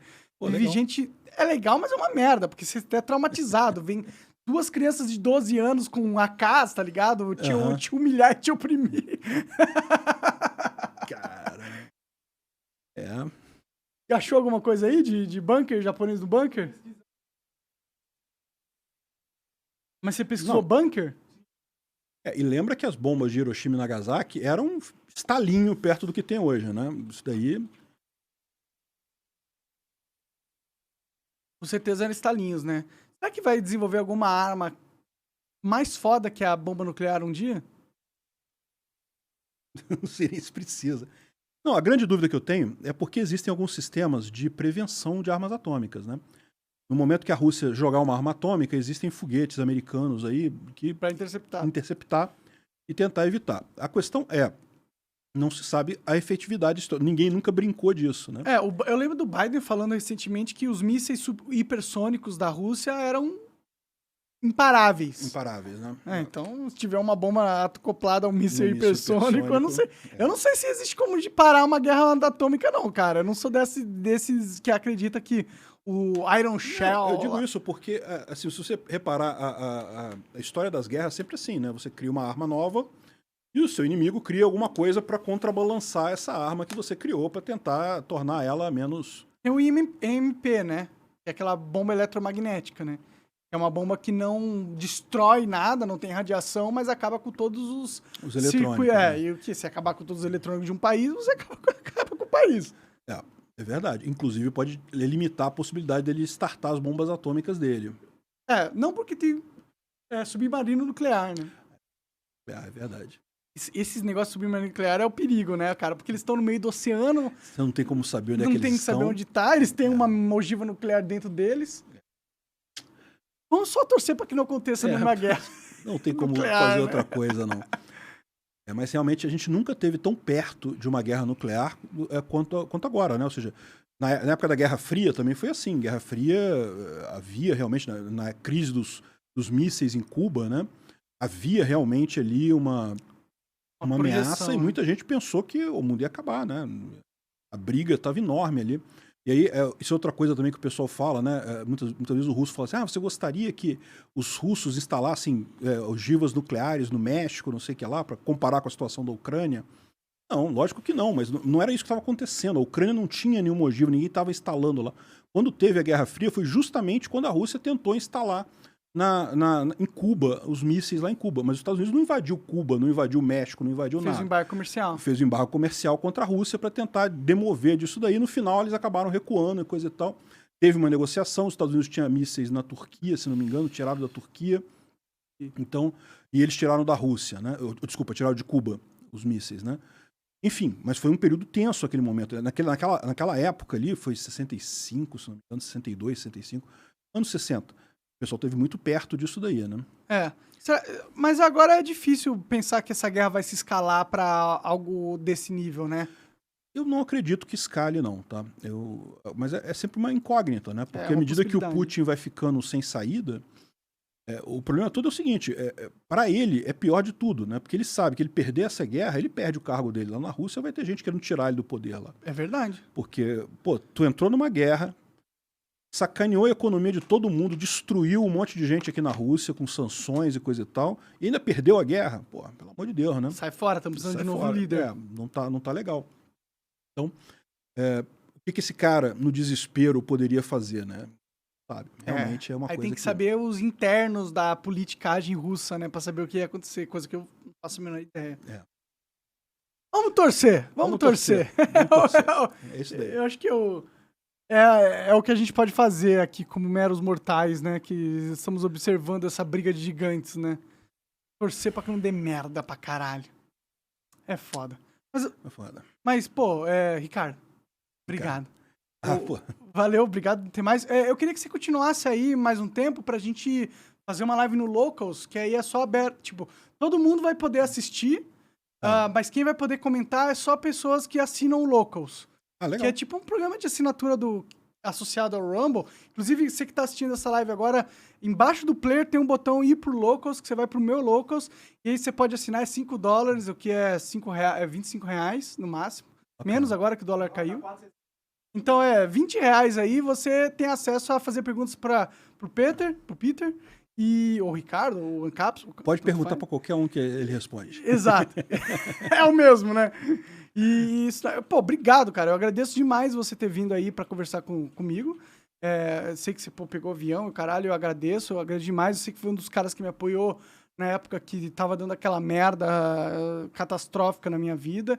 Você foi um cara que me defendeu e eu respeito muito isso e eu agradeço demais, cara, por isso. Não, cara, eu que agradeço a oportunidade. É ótimo conversar aqui contigo, um público excelente, pô, muito bom. Agora que eu não tô tão bêbado pra ser chatão, né? Não, que isso. Aquele papo tava legal também. Aliás, tem que depois retomar aquela linha de pensamento, né? Pô. Qual linha mesmo? Que era? Eu nem lembro mais. Nem lembro mais o que era. Caramba, foda, a droga destrói. Agora que você falou também, eu fiquei na dúvida. Eu lembro que tinha uma coisa que a gente tava andando em círculo, né? Eu falava um negócio, você falava outra coisa, voltava pro meu ponto. Eu tava chatão, na verdade. Eu peço desculpa por aquele momento, inclusive. Que isso. Por isso que eu não tô bebendo e fumando maconha pra caralho nos episódios, porque eu percebi que é gostoso pra mim, mas não é gostoso pra todo mundo que tá ali. Cara, eu não sei não, bicho. É aquilo que eu falo pra você, cara.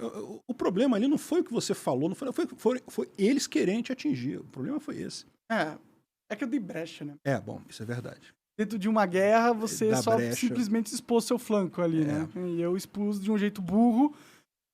E deu no que deu. Deu, mas estamos vivos aí, né? Fala aí do pessoal, onde eles te acompanham. Você tem curso? Não sei.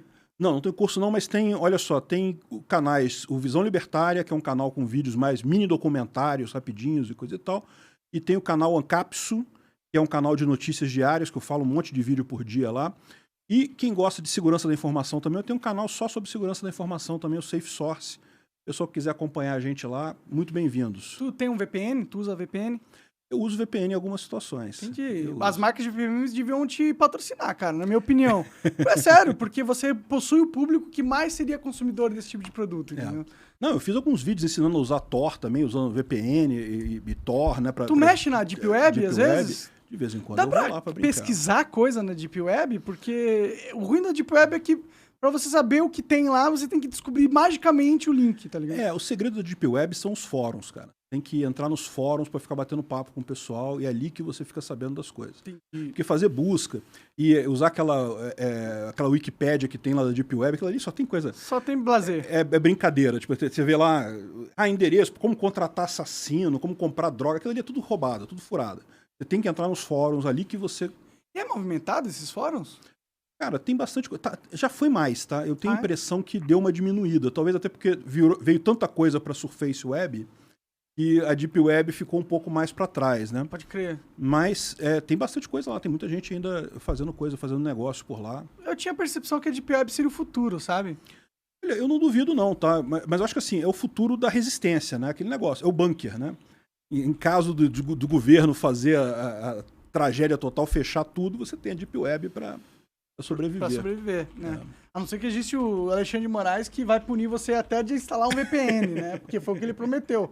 Ele prometeu. Se você instalasse um VPN... R$100.000, meu amigo. Se instalar um VPN. É que a probabilidade dele ter força realmente para enforçar essa lei é zero, né? Vai controlar todo mundo. O máximo que ele ia fazer é pegar um ou outro para bode expiatório para dizer, olha, tá vendo? Vai acontecer com você, né? Mas é isso. Peter. Eu fico com o Peter porque tem o Peter do Nerd, tá ligado? Ele gosta de chamar de Peter. Ele... Porque é o nome dele, é Peter, não é Peter. Aí eu fiquei com isso na cabeça. Mas desculpa. Mas, Ricardo, obrigado. Valeu aí. Obrigado por ter vindo. É uma honra te receber aqui. Espero que a gente possa conversar mais vezes. E agora a gente vai continuar no Loucos assim que... Já tá ao vivo lá. Tá, a gente só vai dar uma mijada, porque imagino Se vocês quiserem, que beleza. todo mundo quer mijar aqui, tá bom? Então é isso. Beleza, valeu. Tranquilo, legal. Obrigado. Até mais. Vai fechar aqui. Vai fechar o Rumble? Vai continuar? Vamos manter o Rumble. Vamos manter. Ou você quer fechar? Fecha o Rumble. Vamos pro Loucos, porque aí senão vai ficar salvo no... Tem que estimular, né, o pessoal. Aí pro Loucos. Vai pro Então, Loucos lá, já clica no link, tá bom? E manda ver. Tá aí, embaixo da janelinha aí, tá bom? Eu vou sumir a qualquer momento aí, porque ele vai fechar a live. E vai no Loucos ali que a gente vai continuar. Cara, quiser mijar,